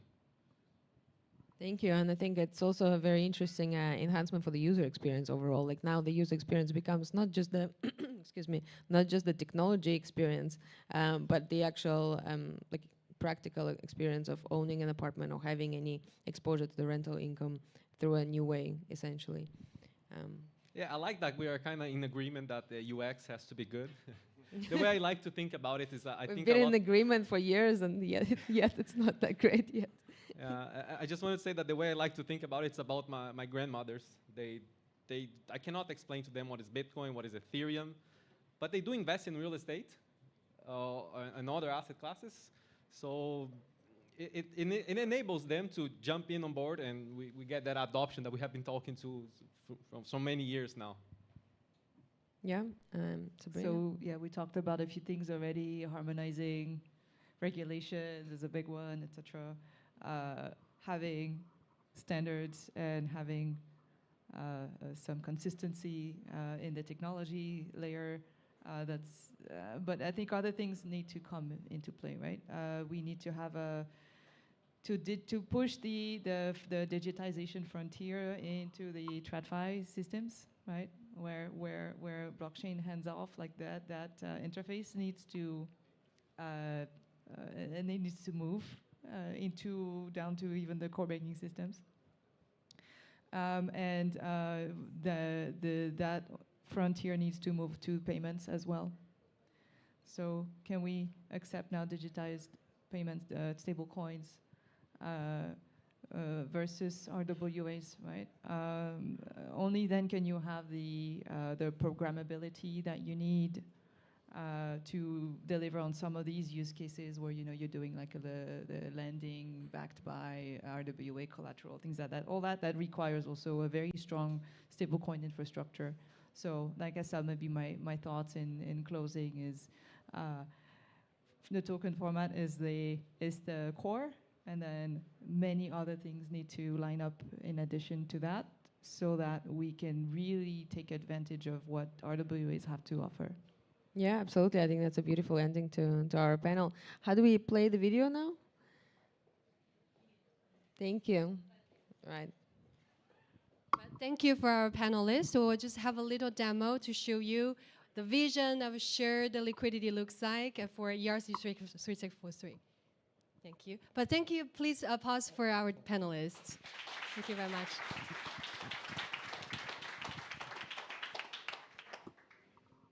Today, liquidity is trapped in silos.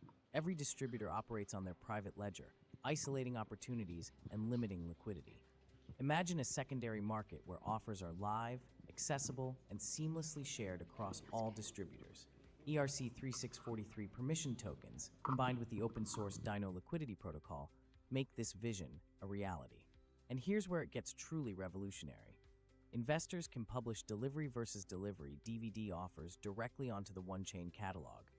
Instantly, these offers become visible across multiple distribution platforms, appearing directly on their front ends. And, the best part? When a buyer accepts the offer, no matter which platform they're using, the smart contracts work behind the scenes on the blockchain. They check everything: the buyer's on-chain identity to confirm eligibility, the transfer restrictions to ensure compliance, and the wallet balance to verify that the required tokens are available. Unauthorized transfers will be denied immediately. If everything checks out, the trade is completed in just seconds. Settlements are instant, without counterparty risk and intermediaries. What's more, one offer isn't limited to a single buyer. Multiple buyers can take the offer through separate DVD transactions, unlocking remarkable flexibility and liquidity. Shared liquidity changes everything. Secondary trading is no longer a tedious, fragmented, and long process. It's instant, simple, and compliant. Here's an example of a DApp to show how the process works on a distributor's front end. Keep in mind, multiple front ends can display the same offers simultaneously. The moment an offer is taken, the smart contracts seamlessly handle everything behind the scenes, ensuring compliance, eligibility, and instant settlement. Investor A creates an offer by clicking here. After filling out the offer, Investor A can review offer. Create offer to the on-chain catalog. Accept creating the DVD offer by signing the wallet. The DVD offer is created on the on-chain catalog, visible in multiple distributors' front ends, simultaneously. Investor B found the offer in one of the front ends that listed the offer. Investor B checks the offer details. Investor B accepts the offer.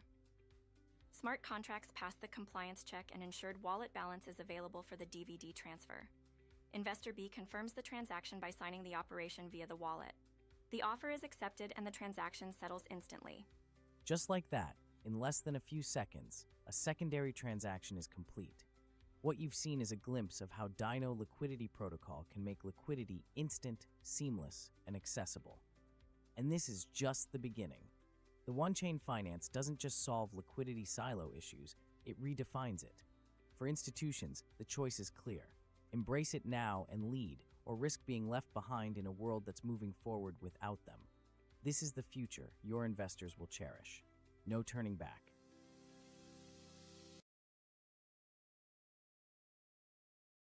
Thank you very much. Hopefully that is a vision that everybody shares. So in the future, if I own some tokenized assets, RWA, I will be able to quickly sell to anybody. Just share a payable link, let's say, and then you just accept. All right, then there's a problem about privacy, is that for some institutions, you cannot allow your counterparty or outside of your investor network to know your wallet balance and also how much amount that you transfer will sell your RWA tokens for. So therefore, we need a privacy solution to help us to solve that problem. And that is already a reality. Let's welcome Darren from Inco to introduce the solution for this. Thank you. Check, check.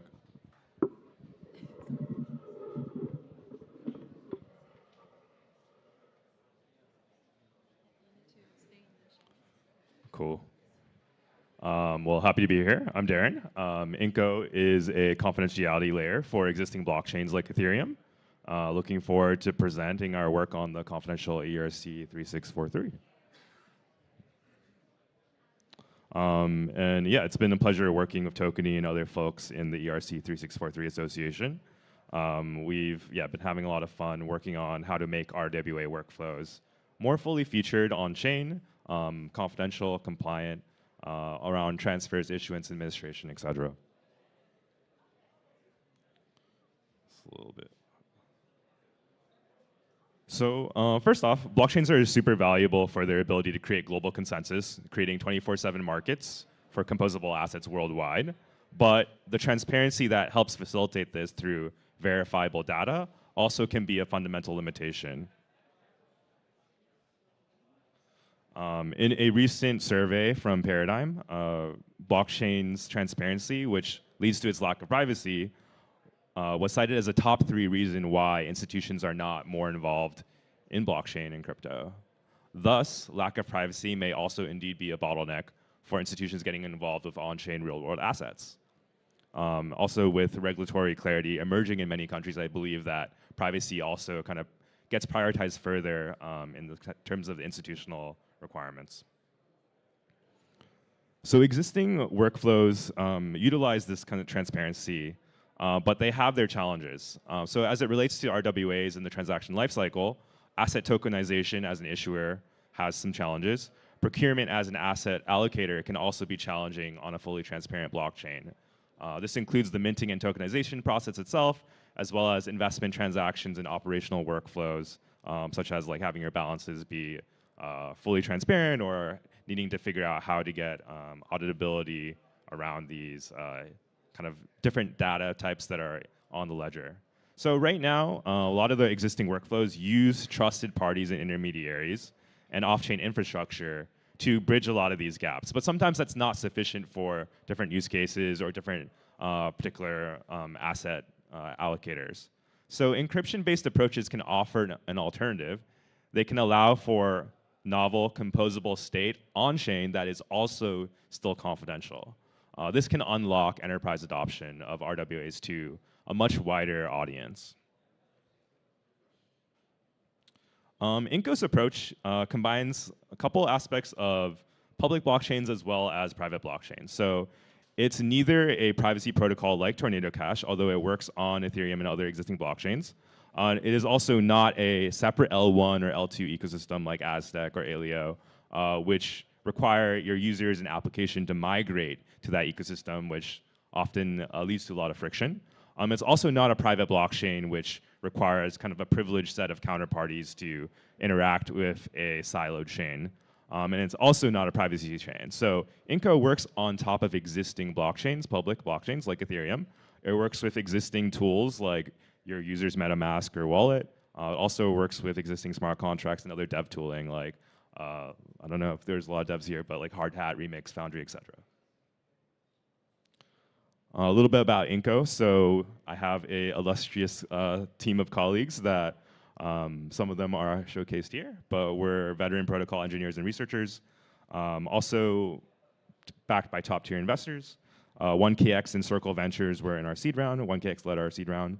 And recently we announced a strategic round led by A16Z CSX, which were in the current cohort, as well as Coinbase Ventures. So confidential tokens are a big focus for Inco. It is the answer that we kind of came to as we pondered.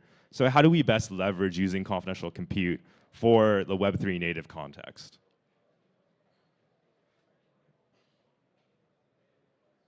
In collaboration with Circle Research, we published the confidential ERC-20 framework last year. This articulates how to build a truly confidential but risk-managed compliant solution that would work for enterprise-grade use cases such as stablecoins. The features of the confidential ERC-20 framework, they leverage the existing ERC-20 token strengths. So they're very composable, but you can also wrap them into this confidential token interface. And that token could be USDC, it could be USDT, it could be Pepe token for all that matters. Some of the key features include encrypted transfers, so hidden transfers between different parties for encrypted balances. So you can't view how much USDC is in a particular address, and delegated viewing for selective disclosure. There are some other features, but we could talk more about that later. And recently, we've been working with Zama and Open Zeppelin to launch the Confidential Token Association. which is trying to formalize these efforts into a standard that can get wider adoption among a coalition of partners. And the goal is to really build out common infrastructure to support confidential tokens from end to end. So building on our prior work on the confidential ERC-20 token, we're pleased to talk more about the work on the confidential ERC-3643s in collaboration with Tokeny and other domain experts in the association. So the goals for the project, pretty simple. We wanted to just look at the tokenization lifecycle in the ERC-3643 and figure out where can we maintain confidentiality by using confidential compute to insert into different areas where there's on-chain data that might benefit from being private. In doing so, we hope to support new use cases and pilots, and hopefully continue to iterate on the solution itself. So don't want to go too much into ERC-3643, but it has a lot of great features, as people have mentioned earlier today. One of those features is the modular architecture. It's really cool that we can have compliance be implemented in different modules, and risk management workflows that kind of go through these modules.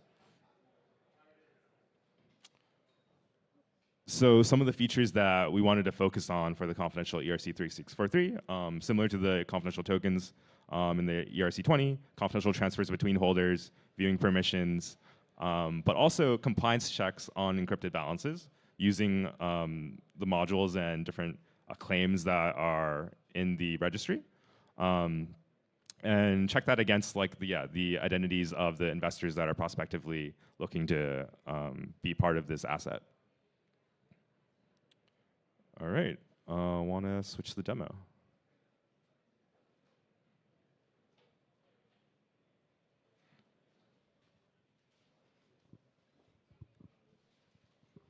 Yeah, we just forgot to add audio, so I'll be just giving a walkthrough of the entire project.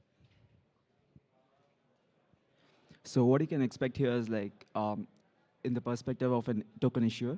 So we'll be creating a token, which is an RWA, and adding compliance modules which does checks on encrypted balances and values. So let's get started. And finally, selective auditability. So we want to make sure that the agents, the token issuers and the agent roles to be able to access the balances of the investors. But it is not visible to everybody on the blockchain. So we'll probably take a look at that.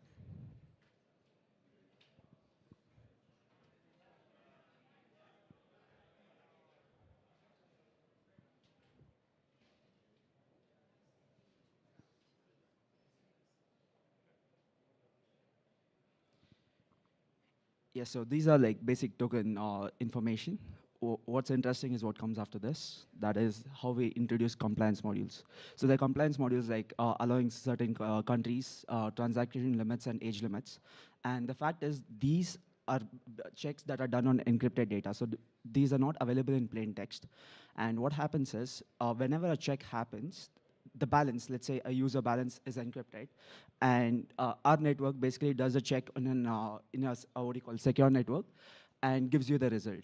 And we add agents who are basically part of the institution, who are capable of viewing user balances, recovering assets for them, and we have to make sure that these encrypted balances are visible to them and the users only. So that is why we need to add them. And what you're looking at is encrypted mens. So what happens is that 1,000 is going to be encrypted using the client key and sent on chain. And when you look at the block explorer, it's going to basically be a block of ciphertext. Whereas on the client side, I'll probably show it. So you will have to sign a message saying, hey, this is my account, and I'm trying to access my balance. Only then, through Enco, you will be able to re-encrypt only your balance, and it's visible to either you or the token issuer or the agent roles that they have issued. So what you're saying now is viewing an investor balance. So for whichever identity you would have issued your confidential token, you'll be able to view their balances as long as you're an agent or the token deployer. So that is what you're looking at right now. And so claim topics are something where I claim that I'm above 18, right?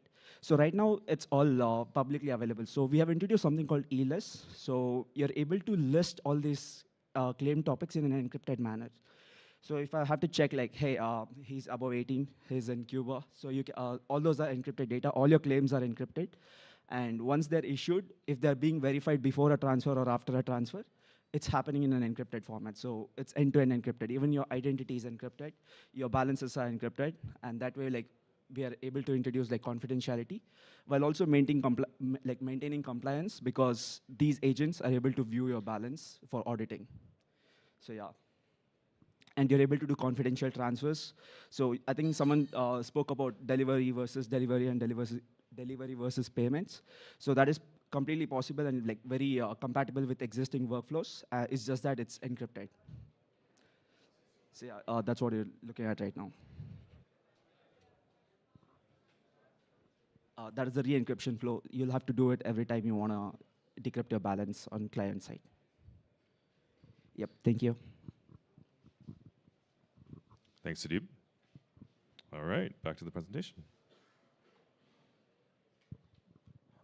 So yeah, that's the sample POC interface. While transfers are confidential, they can still enforce programmable transfer rules.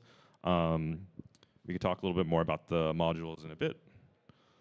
One key feature of the ERC-3643 as confidential is programmable decryption. So you can very granularly give viewing permissions to different types of roles and users arbitrarily. You can also revoke those roles. So for example, if you have an operational workflow or an auditing workflow, you can give permissions for a certain set of dates of transactions for those encrypted transactions and balances to be visible to that specific party only, as well as yourself, obviously. Sudeep already mentioned some of this, but we have modified the compliance modules so that they validate hidden conditions. So the data itself can be kept confidential, and then also the checks on that data can also be confidential. So you'll make a confidential check, and it'll return an encrypted true or false statement that, oh, this resident or this person, this investor was not in a sanctioned country or what have you. So yeah, I want to dive into a couple use cases very briefly since we're running out of time. The main use case obviously is the tokenization itself. I think that this could unlock several new types of RWA categories potentially and different audiences that might get comfortable with putting things more on chain but confidential. One key point here is that these assets are maintaining composability while being confidential. So they could potentially be used as, for example, collateral in like a lend-borrow protocol or what have you. Another use case that I would love to explore further is like confidential fund subscription and administration. I think we can build out like pretty detailed workflows that could be very seamless and interesting potentially for specific types of funds. We can also run more complex analyses and diligence processes, but on encrypted data. I think this could be a very powerful use case when we have, I guess, like more on-chain sophisticated market participants that want to participate in a lot of these new types of assets that are coming on-chain. And they can do this without potentially sharing sensitive information. So doing like encrypted analyses on your portfolio or some other aspect. Finally, on-chain confidential DIDs, I think, could be compelling in a way to reduce like friction of onboarding existing participants into new assets. So you don't have to redo your KYC. You can keep it all on-chain but confidential and do selective checks against that DID. So yeah, that's it. Thank you very much. If you want to work with us or just learn more, please feel free to reach out. The QR code goes to a form that you can use to request a meeting. And yeah, would love to hear from you. Right on time. Very on time, sharp. Thank you very much, Darren. Maybe, sorry, we are, Okay.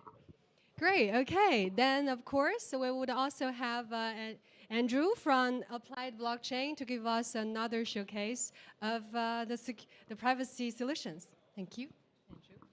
Cool. Thanks, everyone.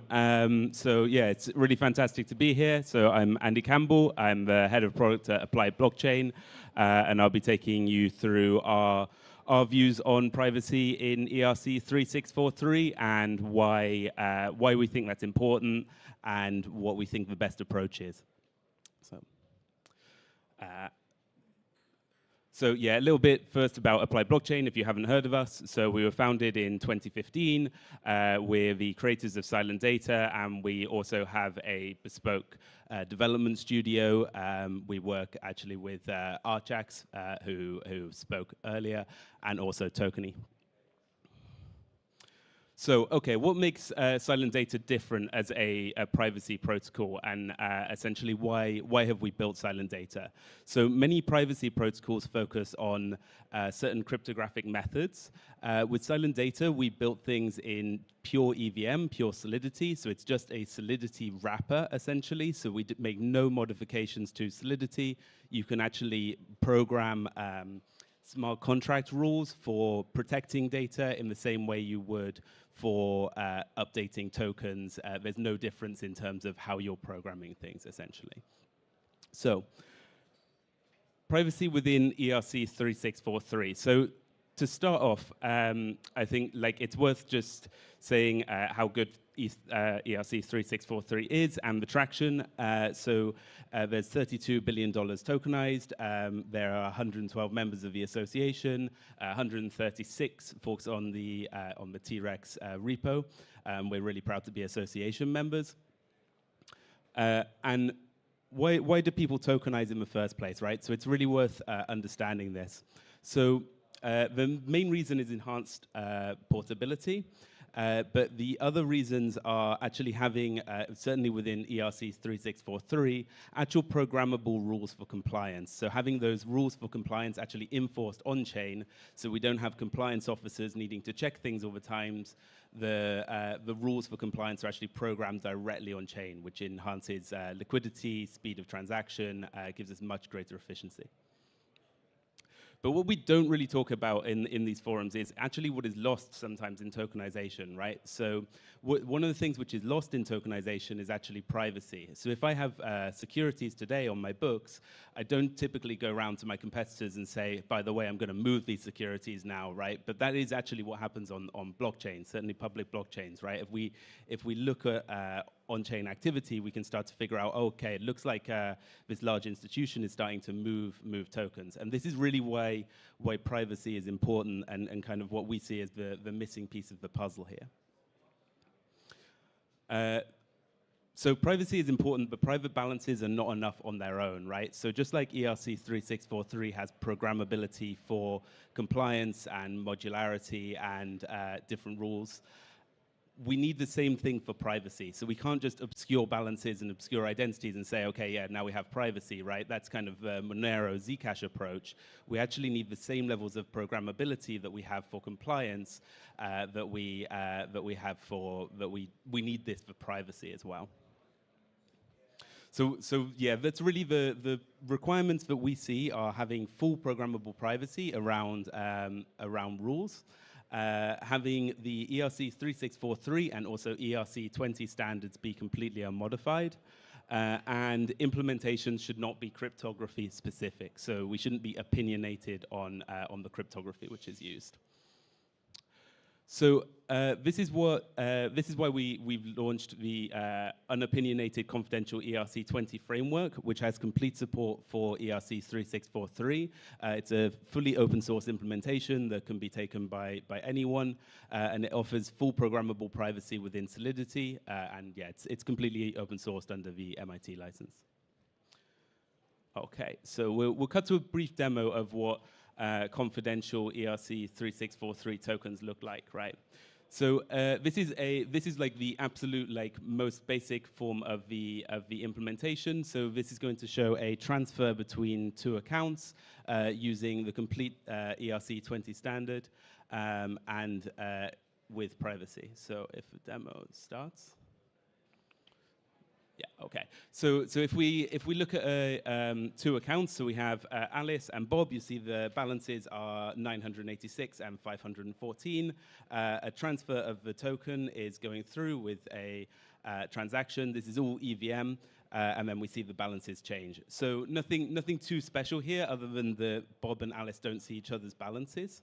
But there's no change to the standard ERC20. If we look at the actual transaction and what's actually happened here, so if we see the transaction, we can see that the details of the transaction are hidden. So this is what's seen from an external view. So the from address is hidden, the to address is hidden, various details of the transaction are hidden.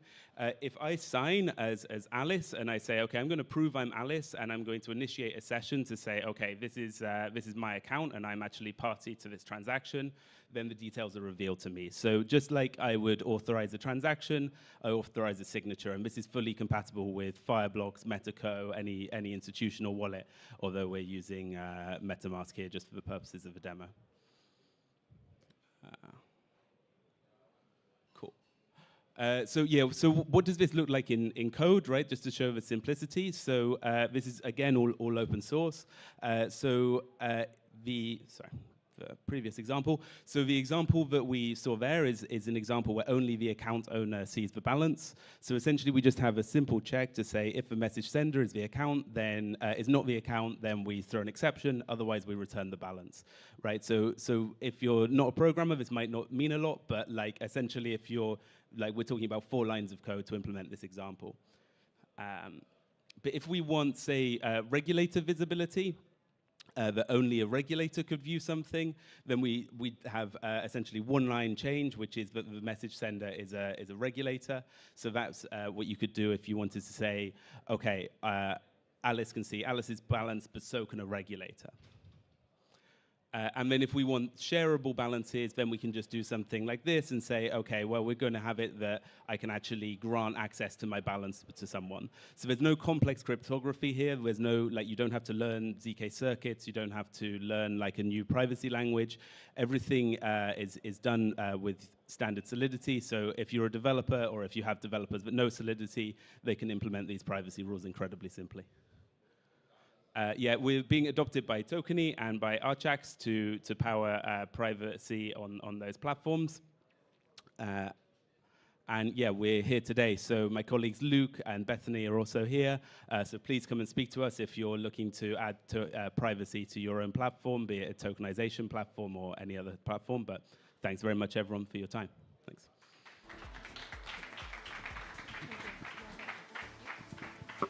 Thank you very much to Andrew. And next, so we have a standard, but we realize it doesn't really make tokenization happen because there's a standard. There's operational fragmentation there that not allow a project to quickly conduct a tokenization, because not only you need a tokenization platform, as Daniel in the first panel mentioned, you need a maybe fund administrator, you also need a lawyer who know how to deal with those token standard, all of this, distributors as well. So therefore, there will be need for an ecosystem play. And well, let's welcome Joachim, who is a core creator of ERC-3643, to announce a T-Rize network DAO. Welcome, Joachim.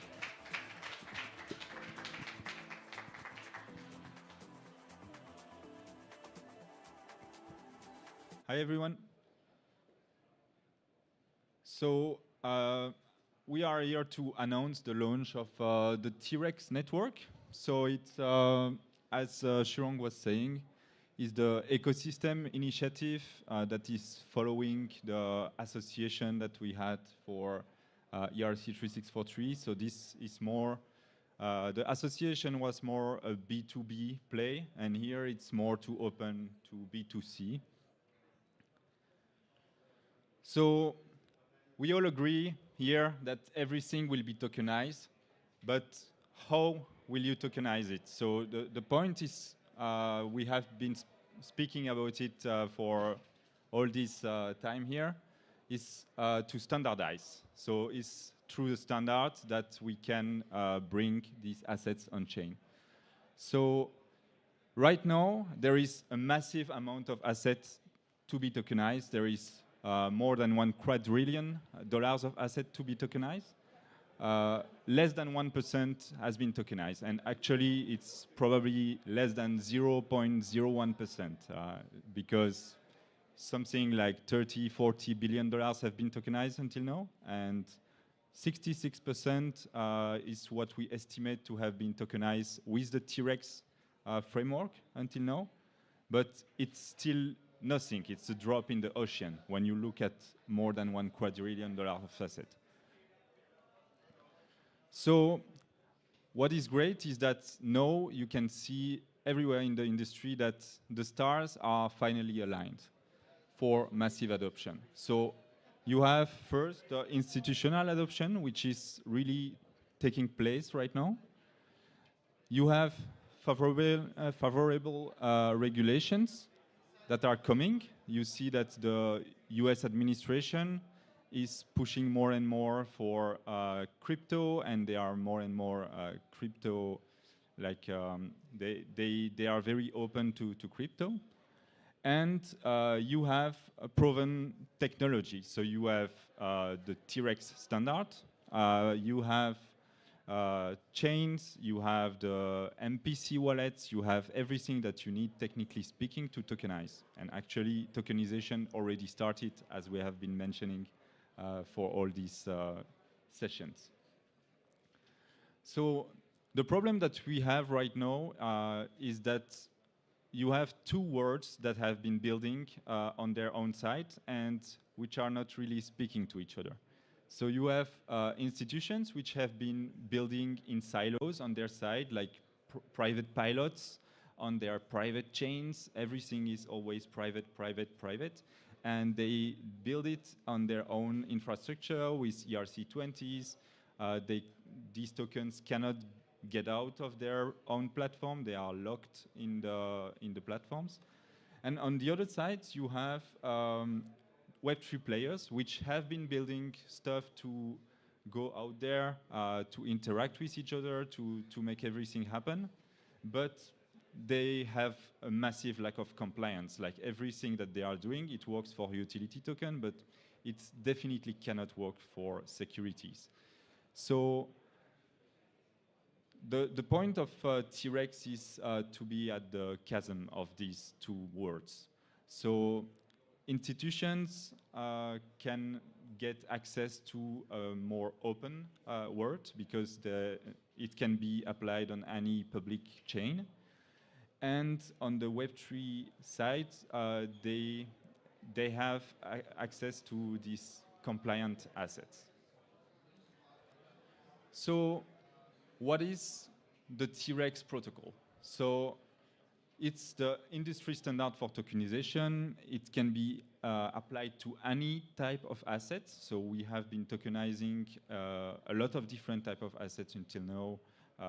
Funds, bonds, debt, equity, real estate, whatever, like you name it. Compliance rules are completely flexible. You can add any type of compliance rule to these tokens. We have been building already, I think, more than 20 different rules of compliance, but it really depends only on what you want to build, and we never faced a case where you cannot build compliance rules for some reason.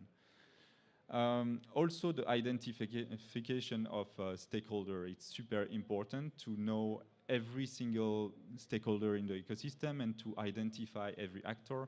And so that's why we bring the DID system, on-chain ID, which, as Daniel was mentioning before, we are looking more and more to create a real ERC out of it, because a lot of people believe that it's commercial product, but actually it's completely open source. On-chain ID is available for everyone and can be used by anyone. And then to link that to the data, and the data is extremely important when you speak about RWA, because that's what brings links the off-chain world to the on-chain world. So we can link as well to data oracles and enrich the data of the assets on the asset ID. So it's the on-chain identity of the asset itself. So all of that is part of the ERC-3643. So the point of 3643 of T-Rex is to really be modular. So think of it as a set of Lego pieces. So you have the base layer, which is any EVM chain, any blockchain on which you can build. Then you have ERC-3643 that comes as the motherboard that puts itself on top of that. And then on top of ERC-3643, you can build a lot of different solutions and interact with a lot of different actors. So here you have the representation, you have ERC-3643 under, but you can build on top of that open source add-ons. So that's basically the work of the ERC-3643 Association members. Then you have RWA application that plugs into that and that use these open source add-ons to propose real-world asset applications. And then you have any kind of solution provider that can plug on top of that. So we already have the largest RWA ecosystem. T-Rex is actually the largest RWA ecosystem. We have more than 700 apps that are compatible with the ecosystem, more than 100 members in the ERC-3643 Association, including very big financial players, Web3 players, tokenization platforms, global law firms, like a lot of different players coming together. Here you have a few of them that are represented on the slide. So what we want to do is to build now this ecosystem, and to fuel this ecosystem, we are going to create a DAO and a token to power that DAO. So it will be the T-Rex token. It will be issued this year, 2025. So the first step will be to create this governance part. So the token will be used for governance, for voting. So that will be the first step here in 2025. Then we will start very quickly to build this app chain system, like this app store. So it's basically, we will bring all the actors of the ecosystem together to shape the future of tokenization and share the success of the ecosystem. So as it was mentioned before in the previous presentations, when you need to tokenize, it's not just about having an asset and wishing to tokenize. You need to bring a lot of different actors together. You need to align all these solutions to make sure that you are going to make a successful project. And that's something that we have seen at Tokeny that can be really a struggle for a lot of players in the ecosystem, because RWA space is very noisy and you can get lost very easily. So if you don't have the right partners, the right players, if you don't know who will be the right law firm to help you make the legal paperwork, if you don't have the right technology provider to help you to do the tokenization practically, if you don't have the distributors that help you to distribute your product, it's a lot of different actors, a lot of different pieces of a puzzle that need to come together to make sure that your tokenization project will be a success. And that's what we want to do with the App Store. So it's really to create an App Store like you have Google App Store or Apple App Store, where you find the different applications that you need to build your project and to make it a success. So that's the part about the earn there. And then the next step, it will be to fuel a chain. So it will be an app chain, more like a reconciliation layer. So As it was also mentioned before in the presentations, you see a lot of RWA blockchains popping up here and there. That's not what we want to do. It doesn't really make sense to say that everything will happen on one chain. That's definitely not the vision that we have. The vision that we have is that the future is cross-chain. You have a lot of different chains, and you have a lot of different applications as well, DeFi applications on these different chains. And you cannot just say everything will happen on one chain. It will not happen. So the point of that layer that we want to build is to be a reconciliation layer, because ERC-3643 comes with embedded compliance. But when you say embedded compliance, you have also the complexity of this compliance state and maintaining the compliance state. For example, if you have a maximum amount of investor in a country and your token exists on 10 chains in parallel, how can you ensure that the compliance will be respected? Without a reconciliation layer, it's impossible to do that. So that's the point of the reconciliation layer, the T-Rex layer, that and more. Like, we will also have the different apps that will run on top of it, and it will be the chain of reference to make sure that the cap table of asset is maintained and that the compliance is followed at every point of the way. So that's it for the presentation of the T-Rex protocol. I hope you will join us, and we have all the social media that are already created. We didn't announce anything before this event, so it's the first presentation, the first time that we speak about this T-Rex network publicly, but very excited to work on that and to see it grow. I hope with you guys and with all the ecosystem.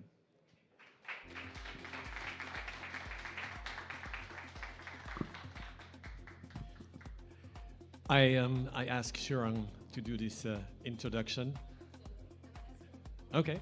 I wanted to do this introduction because we didn't talk about regulation. Regulation must happen before adoption.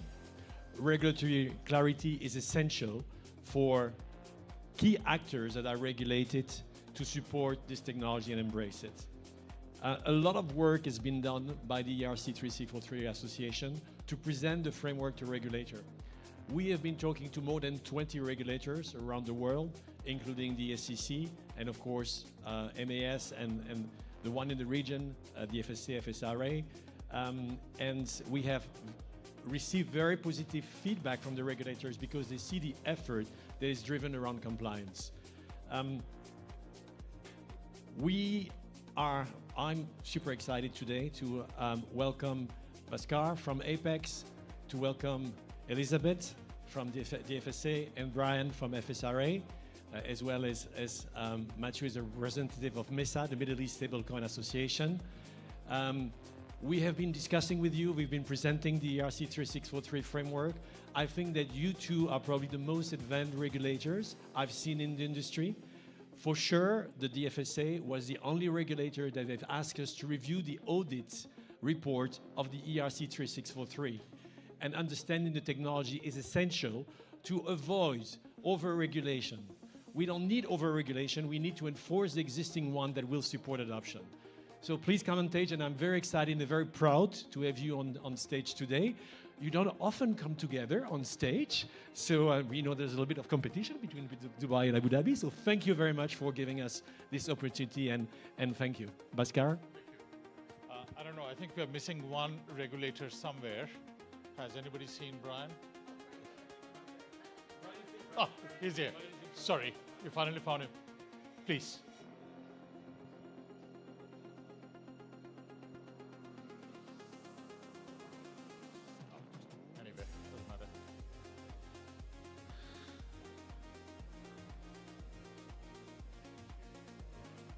I was just joking that this panel is a very dangerous panel.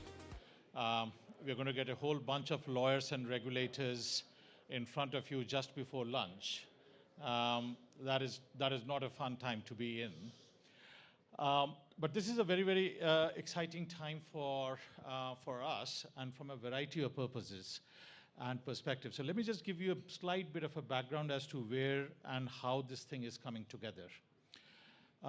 Several pieces are coming together. Obviously, the interest for tokenizing RWAs has been going on for a long time. As one of the things that I was part of the ADGM, and we did the first tokenized fund going back to 2019. It failed miserably, by the way, and then the next two. So we are battle-scarred. But going a bit further back, when you look at what's been discussed over here in terms of standardization, the T-Rex protocol, I know I don't look like it, but I did start working last century.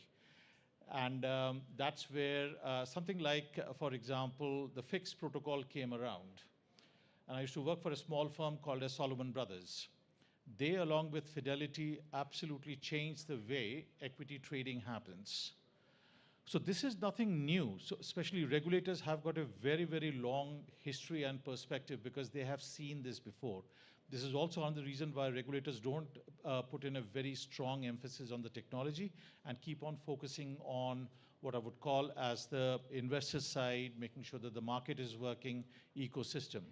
It's just not the fixed protocol, but if you look at what happened with SWIFT, with DTCC, with CLS, with what happened with fixed income, these things come together, and it is my firm belief that once the technology, the participants, the associations, and the regulators come together, magic starts to happen. It is my belief that this is exactly what's happening. So few things have come together, and what you see in the panel is a reflection of that. We have the market participants, which you have been hearing about, whether we are talking about the asset managers, whether you're talking about the allocators, whether you're talking about the technology people, we're talking about the regulators, and we have just recently announced, soft launch of the Middle East Stablecoin Association. Just a few thoughts on that. The reason why we are setting that up is because, as you heard, whilst it is all very fine and good to do the RWA tokenization, there are still issues around the payment side and the yield pieces, which is where the Stablecoin Association comes in. But I'm not going to go too deep into that. I'm sure everybody wants to hear about from the perspective why the UAE is such an exciting place for doing all these things. So I'm going to ask each of my fellow panelists to give a quick introduction to themselves. So shall we start with you, please? Right. Okay. Yeah. So thank you very much, Dr. Basker, and thank you very much to Daniel and the team for hosting us here today, and obviously being the last panel for lunch. So I work at the DFSA, that's the Dubai Financial Services Authority in the DIFC. The way I explain my job is I head up all things innovation policy. So if there is some innovative development in the market, me and my team will look at it, we'll consider whether we need rules, guidance, or just engagement with the market in particular areas. I've been a regulator for a very long time, nearly 11 years, so thank you very much. Thank you. Brian. Good afternoon to you all. So my name is Brian Biagabar, and I look after FinTech within the FSRA, which is the Financial Services Regulatory Authority of Abu Dhabi Global Market. So we are an international financial zone, a financial free zone in Abu Dhabi, similar to what you have, with Elizabeth in the DIFC in Dubai. My role is twofold. One is from a supervisory perspective, licensing of firms that come into the center. We're a fully integrated regulator, so we cover traditional deposit-taking financial institutions, but we also look at the asset managers and custodians, but also the digital asset space. So that is stablecoin issuers, as we'll be talking about quite extensively today. And we also do manage the regulatory sandbox. So the other part of what I do is from an innovation perspective, which is where our industry going, where do we need regulation, or where does regulation need clarity? So a lot of focus is on where do we need guidance, how do we build rules, how do we extend our existing frameworks to cater to these new models. I've been in the UAE for around 11 years. It doesn't feel like it, I was in banking before I moved into regulation, so I'm not a career bank regulator. But I think that ability to have a perspective, because naturally you hear the conversation of regulators don't understand it. They don't get the level of progression of the technology, of the capabilities, and how this is a really disruptive, innovative space. And that's what we're spending a lot of time on, which is trying to engage with industry, understand. We do a lot of consultation papers to try and share our views on these topics. So even when you do see those correspondence, it's great to get feedback. And we'll talk a bit more about that as well. But it's a pleasure to be with you this afternoon. Thank you. Hello, everyone. Matthew Nyman. I'm a lawyer. I'm with the firm CMS. I specialize in crypto and digital assets. That's a huge world, as you all know. But in the grand scheme of things, as the legal profession goes, that's considered a niche, and that's been my niche for the last 6-7 years, having come from a fintech background before that. I have been, and I'm now based, I should say, in Dubai, covering the UAE and the region for my firm. I've been privileged to work with the ERC-3643 Association, of which CMS is a member, helping to bring this project along. And I'm very excited about the institutional and sort of high finance move, which we're now talking about. I ran away from traditional finance at the start of my career, ran away screaming into fintech, then moved into crypto and digital assets, and now I can see the convergence. So very excited to be here. Thank you very much. Just to give a brief background to myself, banker and then regulator, and now gainfully semi-retired. Run my own family office, on the boards of several firms, and on associations. Okay, now that we have the introductions done, let's get to the bottom line. I'm going to ask the two regulators some pretty blunt questions. The first is, why are they getting so interested in stablecoins? What have they done? And finally, you heard from the audience over here, is that the regulatory framework cannot be patchy.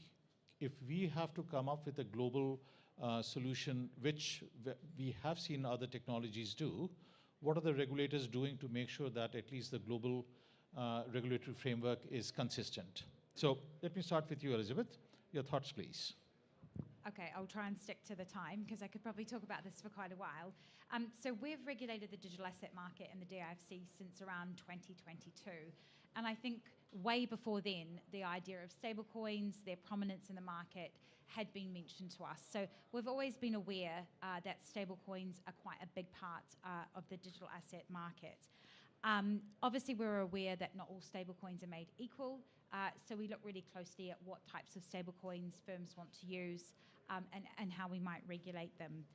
But we're obviously seeing them as a major enabler, especially in the institutional area, where firms are wanting them to use them in the DeFi space, for lending, and also for the on-off ramp process around tokenized securities as well. So our regulatory approach is evolving. So right now, we allow stablecoin use in the DIFC, and we have a couple of firms that are using stablecoins for those purposes, on and off ramp, DeFi lending, collateralization. We are hoping in the future to be able to have a stablecoin issuance regulation as well. But to come to your point around, there are differing regulatory approaches. And I actually read a study the other day that said only 33% of the market has actually got regulations in this space. So there is a lot of area for development. And I think there is a lot of area here for international standard setters to come in and sort of pave the way and create a more holistic approach at a global level. And then obviously each regulator is going to look at the risks in their market, but at least there is some sort of oversight and direction that firms can take and that regulators can take as well. Brian. So when I think about stablecoins and the journey that we've had in Abu Dhabi Global Markets, the digital assets framework as a whole was from back in 2018. And there are two perspectives to it. One is, to Elizabeth's point, which is, how do you provide guardrails for safe use of stablecoins by our firms in the center, right? And we set out very early on saying these are the considerations we would expect to have around stablecoins, criteria by which we assess them. And we've done this internally to determine which stablecoins would be permitted for our firms to use. You're a broker-dealer, you're an exchange, you're a custodian. What can you hold? What can you offer to your clients? And there's some things that are in that which are fairly fundamental. So for example, can it be traced? Are you able to do your KYT compliance type of screening?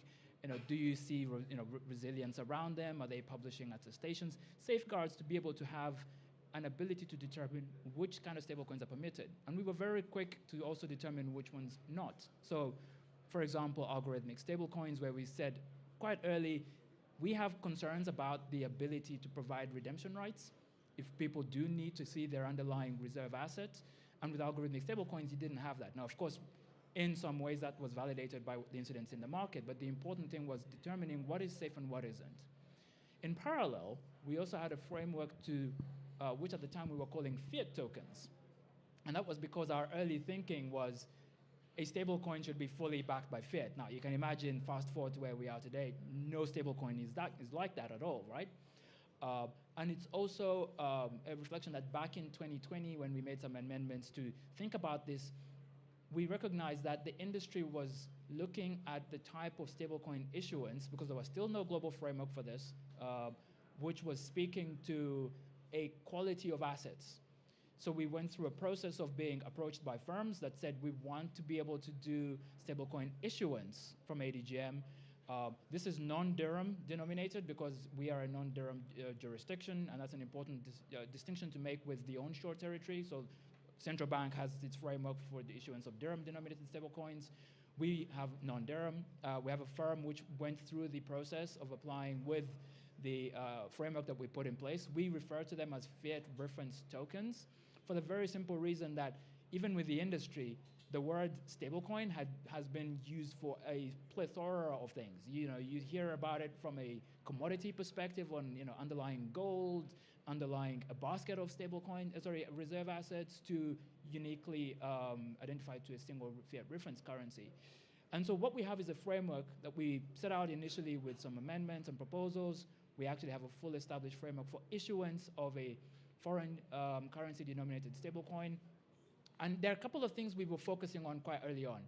One is very simply, how do you ensure that people can trust that the underlying reserve assets are actually there, they're fully transparent, someone can see them. Now, of course, there's attestations and things that people have been doing, but we were thinking about the ability to build our own tools to improve the supervisory capability we need to have for these issuers. We also recognize that the attractiveness of stablecoins was not necessarily in a traditional kind of setting, which was someone thinking about, I want to use a stablecoin as a trading pair on an exchange. We were seeing more interest outside of that, which was jurisdictions where maybe they have high inflation, or maybe there's an interest to be able to hold this to get some exposure to US dollar as a currency. So we've then thought about the financial inclusiveness aspect of that. And one of the aspects that we integrated into our framework was we don't prohibit the discretionary pass-on of yield by the issuer. And an important distinction there is, as long as it doesn't affect the reserve right and the redemption on a par value, if the issuer is then able to pass on some of that yield to the holder, that allows some of the changes to happen. So there are aspects around this which are continuing to evolve as we hear back from the industry, which I think are helpful to us as a regulator in this space. It is a very important point that they're raising. I'll give you a couple of examples. Two of my board mandates, I get paid in stable coins. Why am I talking about that? Try open up a bank account here. I'll be very blunt.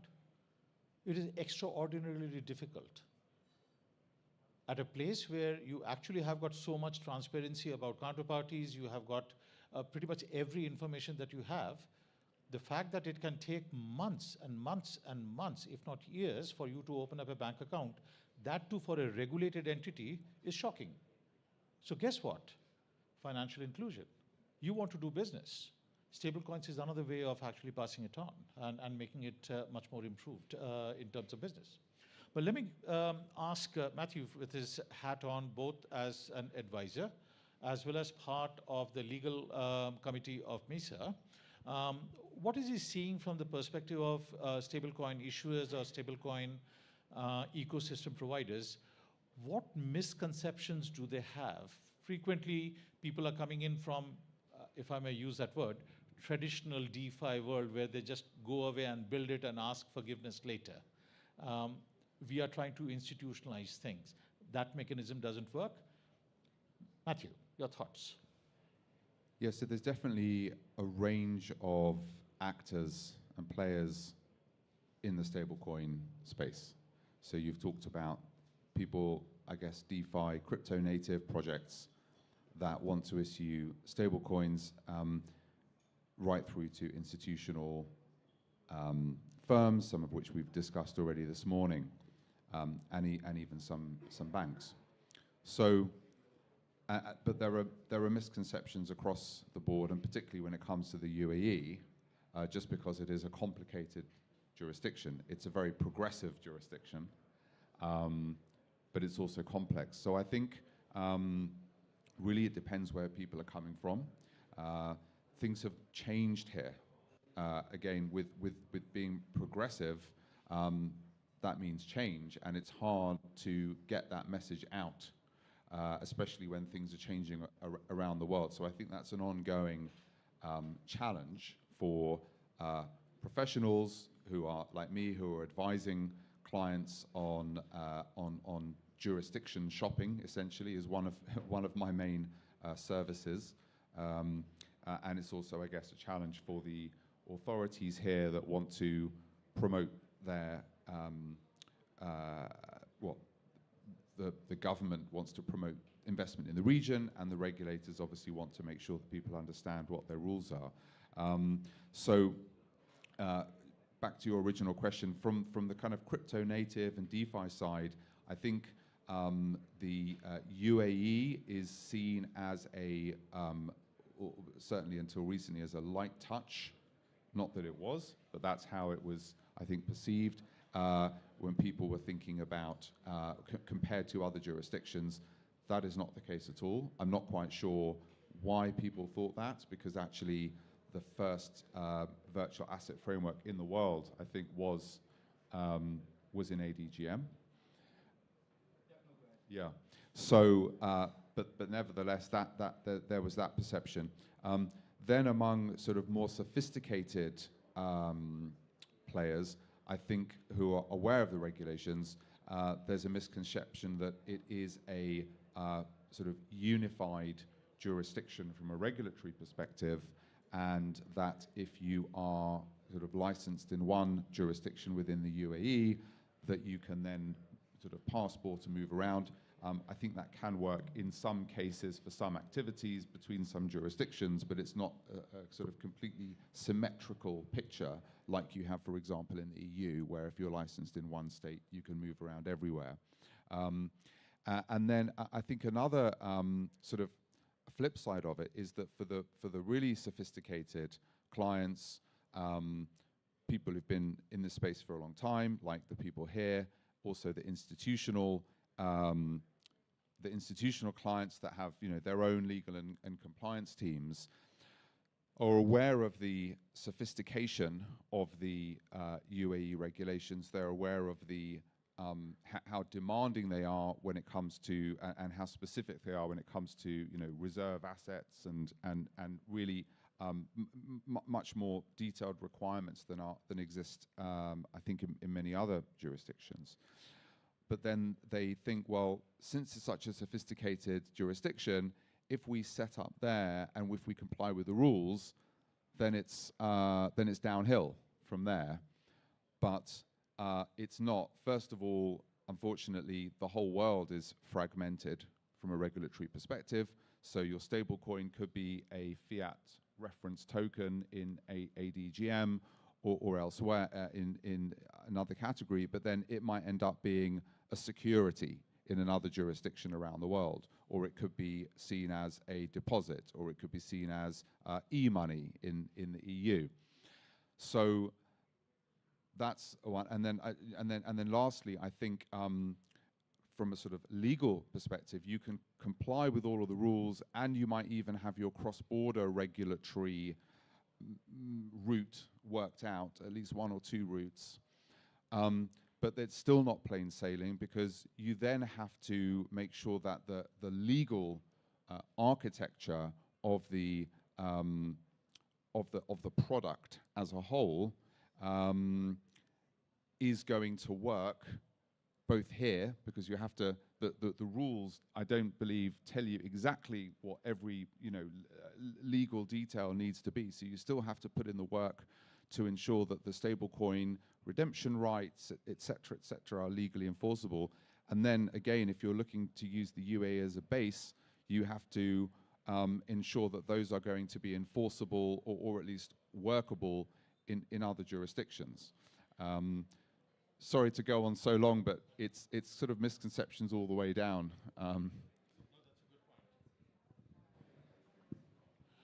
That's a good point. Now, a couple of things that I'm going to again ask the regulators. One of the reasons why the UAE is such a popular place and people don't actually think about is the fact that the UAE has got perhaps one of the largest flows of retail, of corporate, and portfolio inflows and outflows.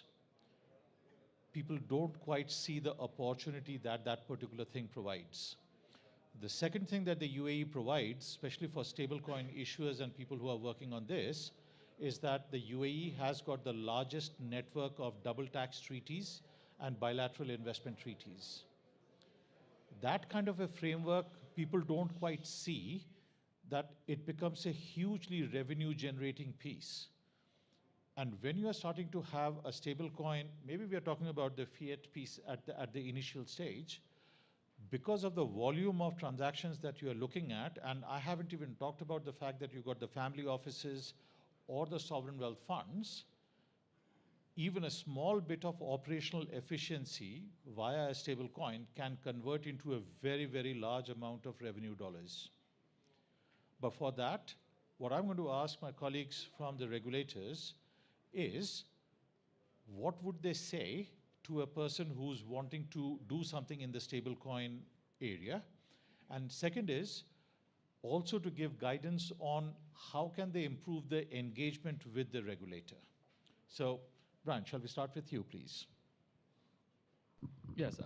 So, to your earlier point about stablecoins, the reference that we're discussing now is purely fiat, but you could naturally think about this on the commodity side as well. So even when we think about that on gold, it's similarly, right? That primary redemption right. There are certainly paths to issuance that we look at when an entity is coming into ADGM. One of the fundamental ones is, what is the approach by which this particular issuer is looking to get to market with this stablecoin? Certainly one of the use cases is the stablecoin as a means of payment. We see stablecoins as a payments instrument. And there's an important distinction there that it's not for investment purposes. It could be a means to acquire investment products like some of the other digital assets and digital securities and part of your trading pairs, but it is fundamentally a payments instrument. And what that also means is we're, even at this very moment, looking at various points of feedback that came from the industry, which were, how can we apply a similar lens to stablecoins as we do to fiat? So if I have fund units, can I go through subscription and redemption processes using the stablecoin on a similar basis? You pointed out quite rightly to the flows that you see on a basis of cross-border. Certainly there are efficiencies that are to be gained by using stablecoins, but there's also the question when it comes to the ability to then have, and again, today the vast majority of stablecoins are US dollar denominated, but we can see and we are hearing some interest for other currencies, and we naturally expect that at some point you can see what would effectively be the fiat FX market moving more into a stablecoin type environment. But that also becomes an opportunity to then say, well, what are the expectations for safeguards that should be in such a space, so long as someone is providing such a capability to their clients? Would we treat it as an off-ramp mechanism, or is it actually a trading pair in its own right between those fiat currencies? We've also seen a growing interest to use the stablecoins as means for collateral, for example. When you think about the ability to have placement of this as for margin trading, leverage trading, and using the stablecoin in that capacity. So some stablecoins we've seen firms saying, we want to use this within an ecosystem. We're a large global entity. We can see definite efficiencies on the back end from clearing and settlement. As a group, we want to be able to do that. There's a firm within the process now of the application looking at it from that angle, which is very, very different from someone who's looking to serve the market, akin to the more popular stablecoins that are in the public domain to, for retail use and others. And we also see a growing interest for types of stablecoins that are particular to geographic regions. So one of the issuers that's in the center is focused on the LATAM, very much the focus on the South American market. So the type of interest they have in the design of that stablecoin is very well suited to that market. So our framework definitely looks at the more fundamental aspects across each of these to ensure that the safeguards are there, the quality of the assets, the reporting and such. But it's also recognizing that the purposes that you will see stablecoins being applied to can be quite different. And in some cases, there will be some additional risk. And therefore, if they're going to hold certain quality of assets, how well they do, stress testing and being able to provide valid, internal checks and balances. But in some other cases, it's fairly vanilla, it's very internal, very closed loop, so to speak, and the risk profile is quite different. So we have to be cognizant of that. We also see that one growing interest is where the issuance of the stablecoin is in more than one jurisdiction. Now that poses some interesting considerations, because does that mean that we require the reserve assets to be in one place? Can they be in separate places? From a regulatory perspective, how do we as regulators engage across the jurisdictions where this has been issued? These are all part of the aspects that we're contending with at this point. In some markets where that's an unregulated activity, there is no other regulator on the other side. So what does that mean? And these are, when we see firms coming in to your question, we have to look at all these aspects and then determine how do we go about appropriate supervision. Thank you. Elizabeth. Okay, and I think something I will pick up on is the terminology. So clearly very different terminology to talk about different things. I mean, I think predominantly, we, like Brian said, we're talking about the fiat back, the ones that are pegged one-to-one with the US dollar, but there obviously are a lot of other examples out there. I think the advice I would give firms is come and talk to us. Regulation and regulatory approaches obviously differ. We've talked about that today. And I think there are a lot of whispers in the market about what is or isn't allowed. We spend a lot of time engaging with the market, clearing up any uncertainties and misinformation out there. And we've also, I guess, spent a lot more time lately thinking about how we might encourage activity in our market. So we have a strategic priority for the DFSA, which is around encouraging innovation, but that's obviously not encouraging innovation as a race to the bottom or not encouraging responsible innovation. So more recently this year, we launched a tokenization sandbox, and that was a way that we could gauge market interest in this area, and that was really around tokenization of real-world assets, tokenization of securities and other types of investments. And there was considerable interest in this market. But obviously, there are issues with that market because of interoperability, legal and regulatory uncertainty. And that's something we've tried to do as a regulator to see where we might be able to pave the way forward. And obviously, stablecoins and allowing the use of those is quite important in that market. But I mean, being the regulator as well, we also sort of say, come prepared to talk about regulatory things. We're more than interested to find out about your product, how it works, how it's offered, to who it's offered. But, we do want to know, like Brian was saying, things around risk management, governance, where the reserve assets are, what your custody looks like, who you're going to be providing the product to. And one thing we haven't talked about, and I think Dr. Basker, you mentioned it, is this is one of the biggest remittance hubs globally. So we are seeing stablecoins more often than not being used in the remittance side as well.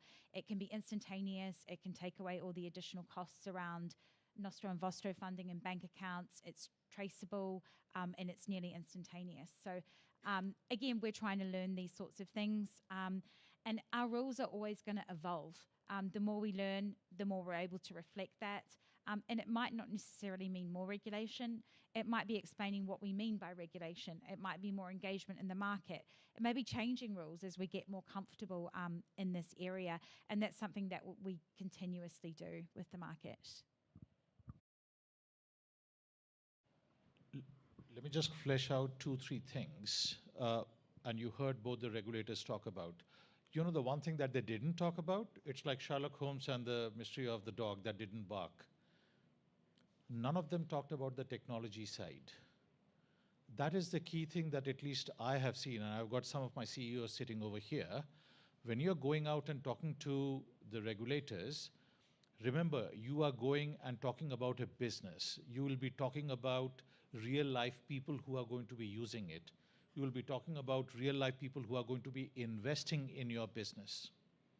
So this is, if I may, almost like an adult conversation about you running a sustainable business. The first and foremost thing, don't walk in there by talking about, I've got this technology which is next thing to sliced bread. They have seen it all. The questions they're going to be asking is it safe? Is it secure? Can you report properly? Can I trace back? If I put on my Apex hat, this is the things that we are right now working to make sure that the stable coins or the funds that we have got are supported and regulatory aligned. Our transfer agency is now on blockchain, and almost about 20 regulators have approved that. We are able to provide, on a global basis, proof of reserves on an independent basis. All the things that Brian was talking about, what happens if you have issued one over here and another jurisdiction is not there? That is a problem that is on me. Because I've got to give an independent valuation of the fund, which is getting paid by or is supporting a particular stable coin. So these are the, if you will, the adult conversations that we strongly encourage the people who are working both on the token side as well as on the stablecoin side. This is going to be a very strong focus of the association as well, to help all the new members who are coming up with these innovative ideas so that we can help you package it up, educate you, make sure you've got the ecosystem, the education, the legals, so that when you go and speak to the regulators, it is a well-baked, well-supported, and stable, if you excuse the pun, stable coin. Now, I'm going to ask the last question to all my panelists, and I'm going to ask about one big risk and one big opportunity from their rather vantage points. So, Elizabeth, from your side, please. Okay, I think typically regulatory certainty brings certainty to the market, and that's something that obviously across the UAE we have a lot more regulatory certainty here. When you get more regulatory certainty, you get more institutional involvement, and that's typically what I think a lot of the market is looking for. Also, when you start to do that, you start to build an ecosystem that brings talent and that builds up the market as well. So I think that is one very big opportunity for the market. In terms of risks, I wouldn't be a regulator if I didn't talk about risks. There are risks. There are always risks. As a regulator, we take a risk-based approach. We don't look at everything. We look at the risks that are highest to us. So I think probably we haven't necessarily mentioned it, but things around money laundering and terrorist financing, around governance, risk management, those are the things we see. But obviously, we'll try and look more at the opportunity than we do at the risk. But over to you, Brian. Thank you, Elizabeth. Just pulling that thread a little from what Elizabeth has shared. On the risk side, I look at two things that, to your question, Bhaskar. One is edge case risk, and I call it edge case because a lot of the design of stablecoins today has been as in a market context that has been fairly well known, which is interest rates within a certain rate, kind of assets you can hold. When we talk about high quality, liquid assets, people have a fair understanding of which assets those are, but the stresses that need to come to those assets and the ability of the business and the business model to remain resilient and the depegs and the risk associated is one where it would be really, really helpful to see more consideration of how the stablecoin issuers consider stress testing. And what does that mean for the adequacy of the capital, the reserves, the composition of assets, where you hold them, if they're, if one custodian happens to not be accessible, what does that mean for redemptions? What does that mean for your holders?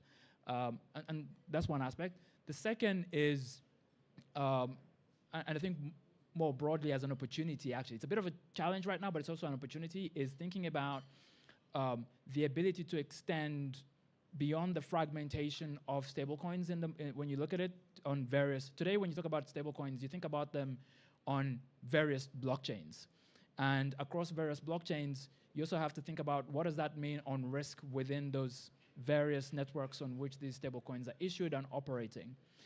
But it also raises a challenge in terms of the liquidity, in terms of the ability to have a fungible experience and use of the asset for the holders.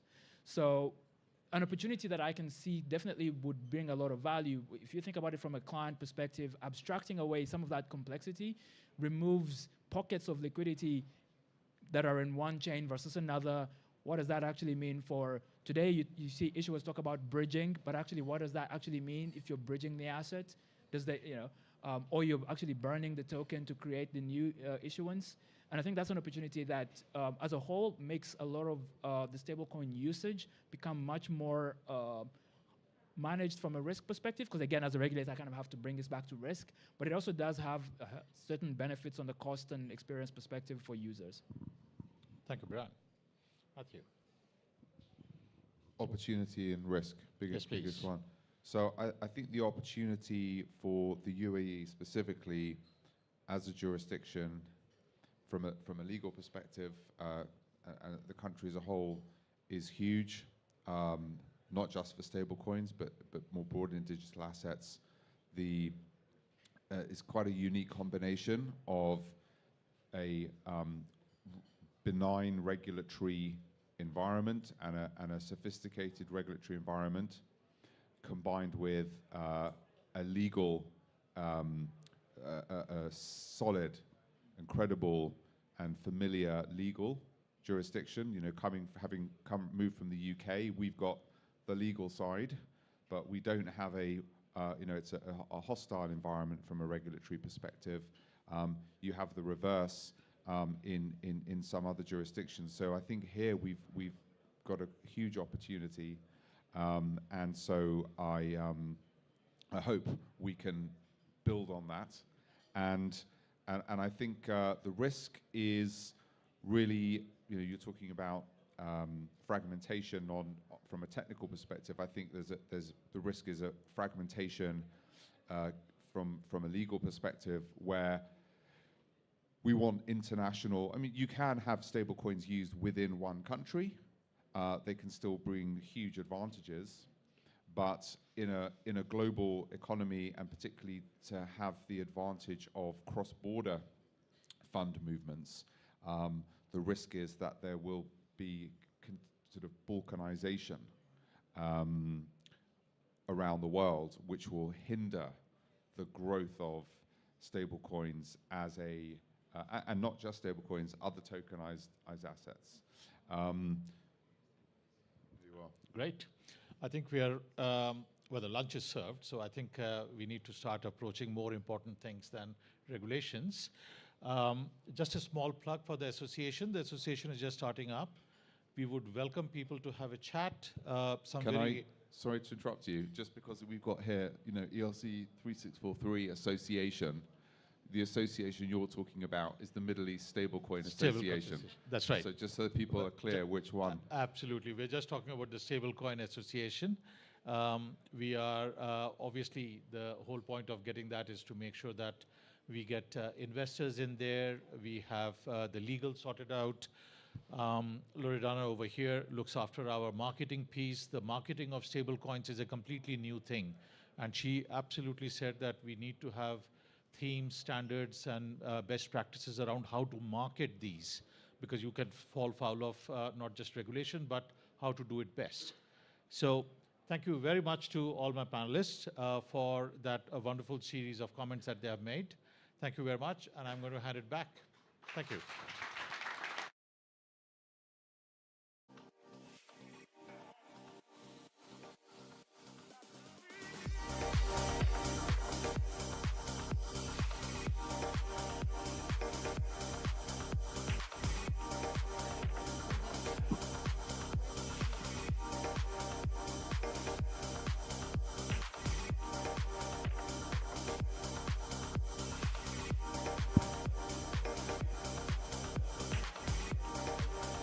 All right. Thank you very much, everyone. Thank you for coming this morning. We know it's a busy week. We hope you appreciate it this morning. As you can see, the association has very concrete solutions for you for tokenization, privacy.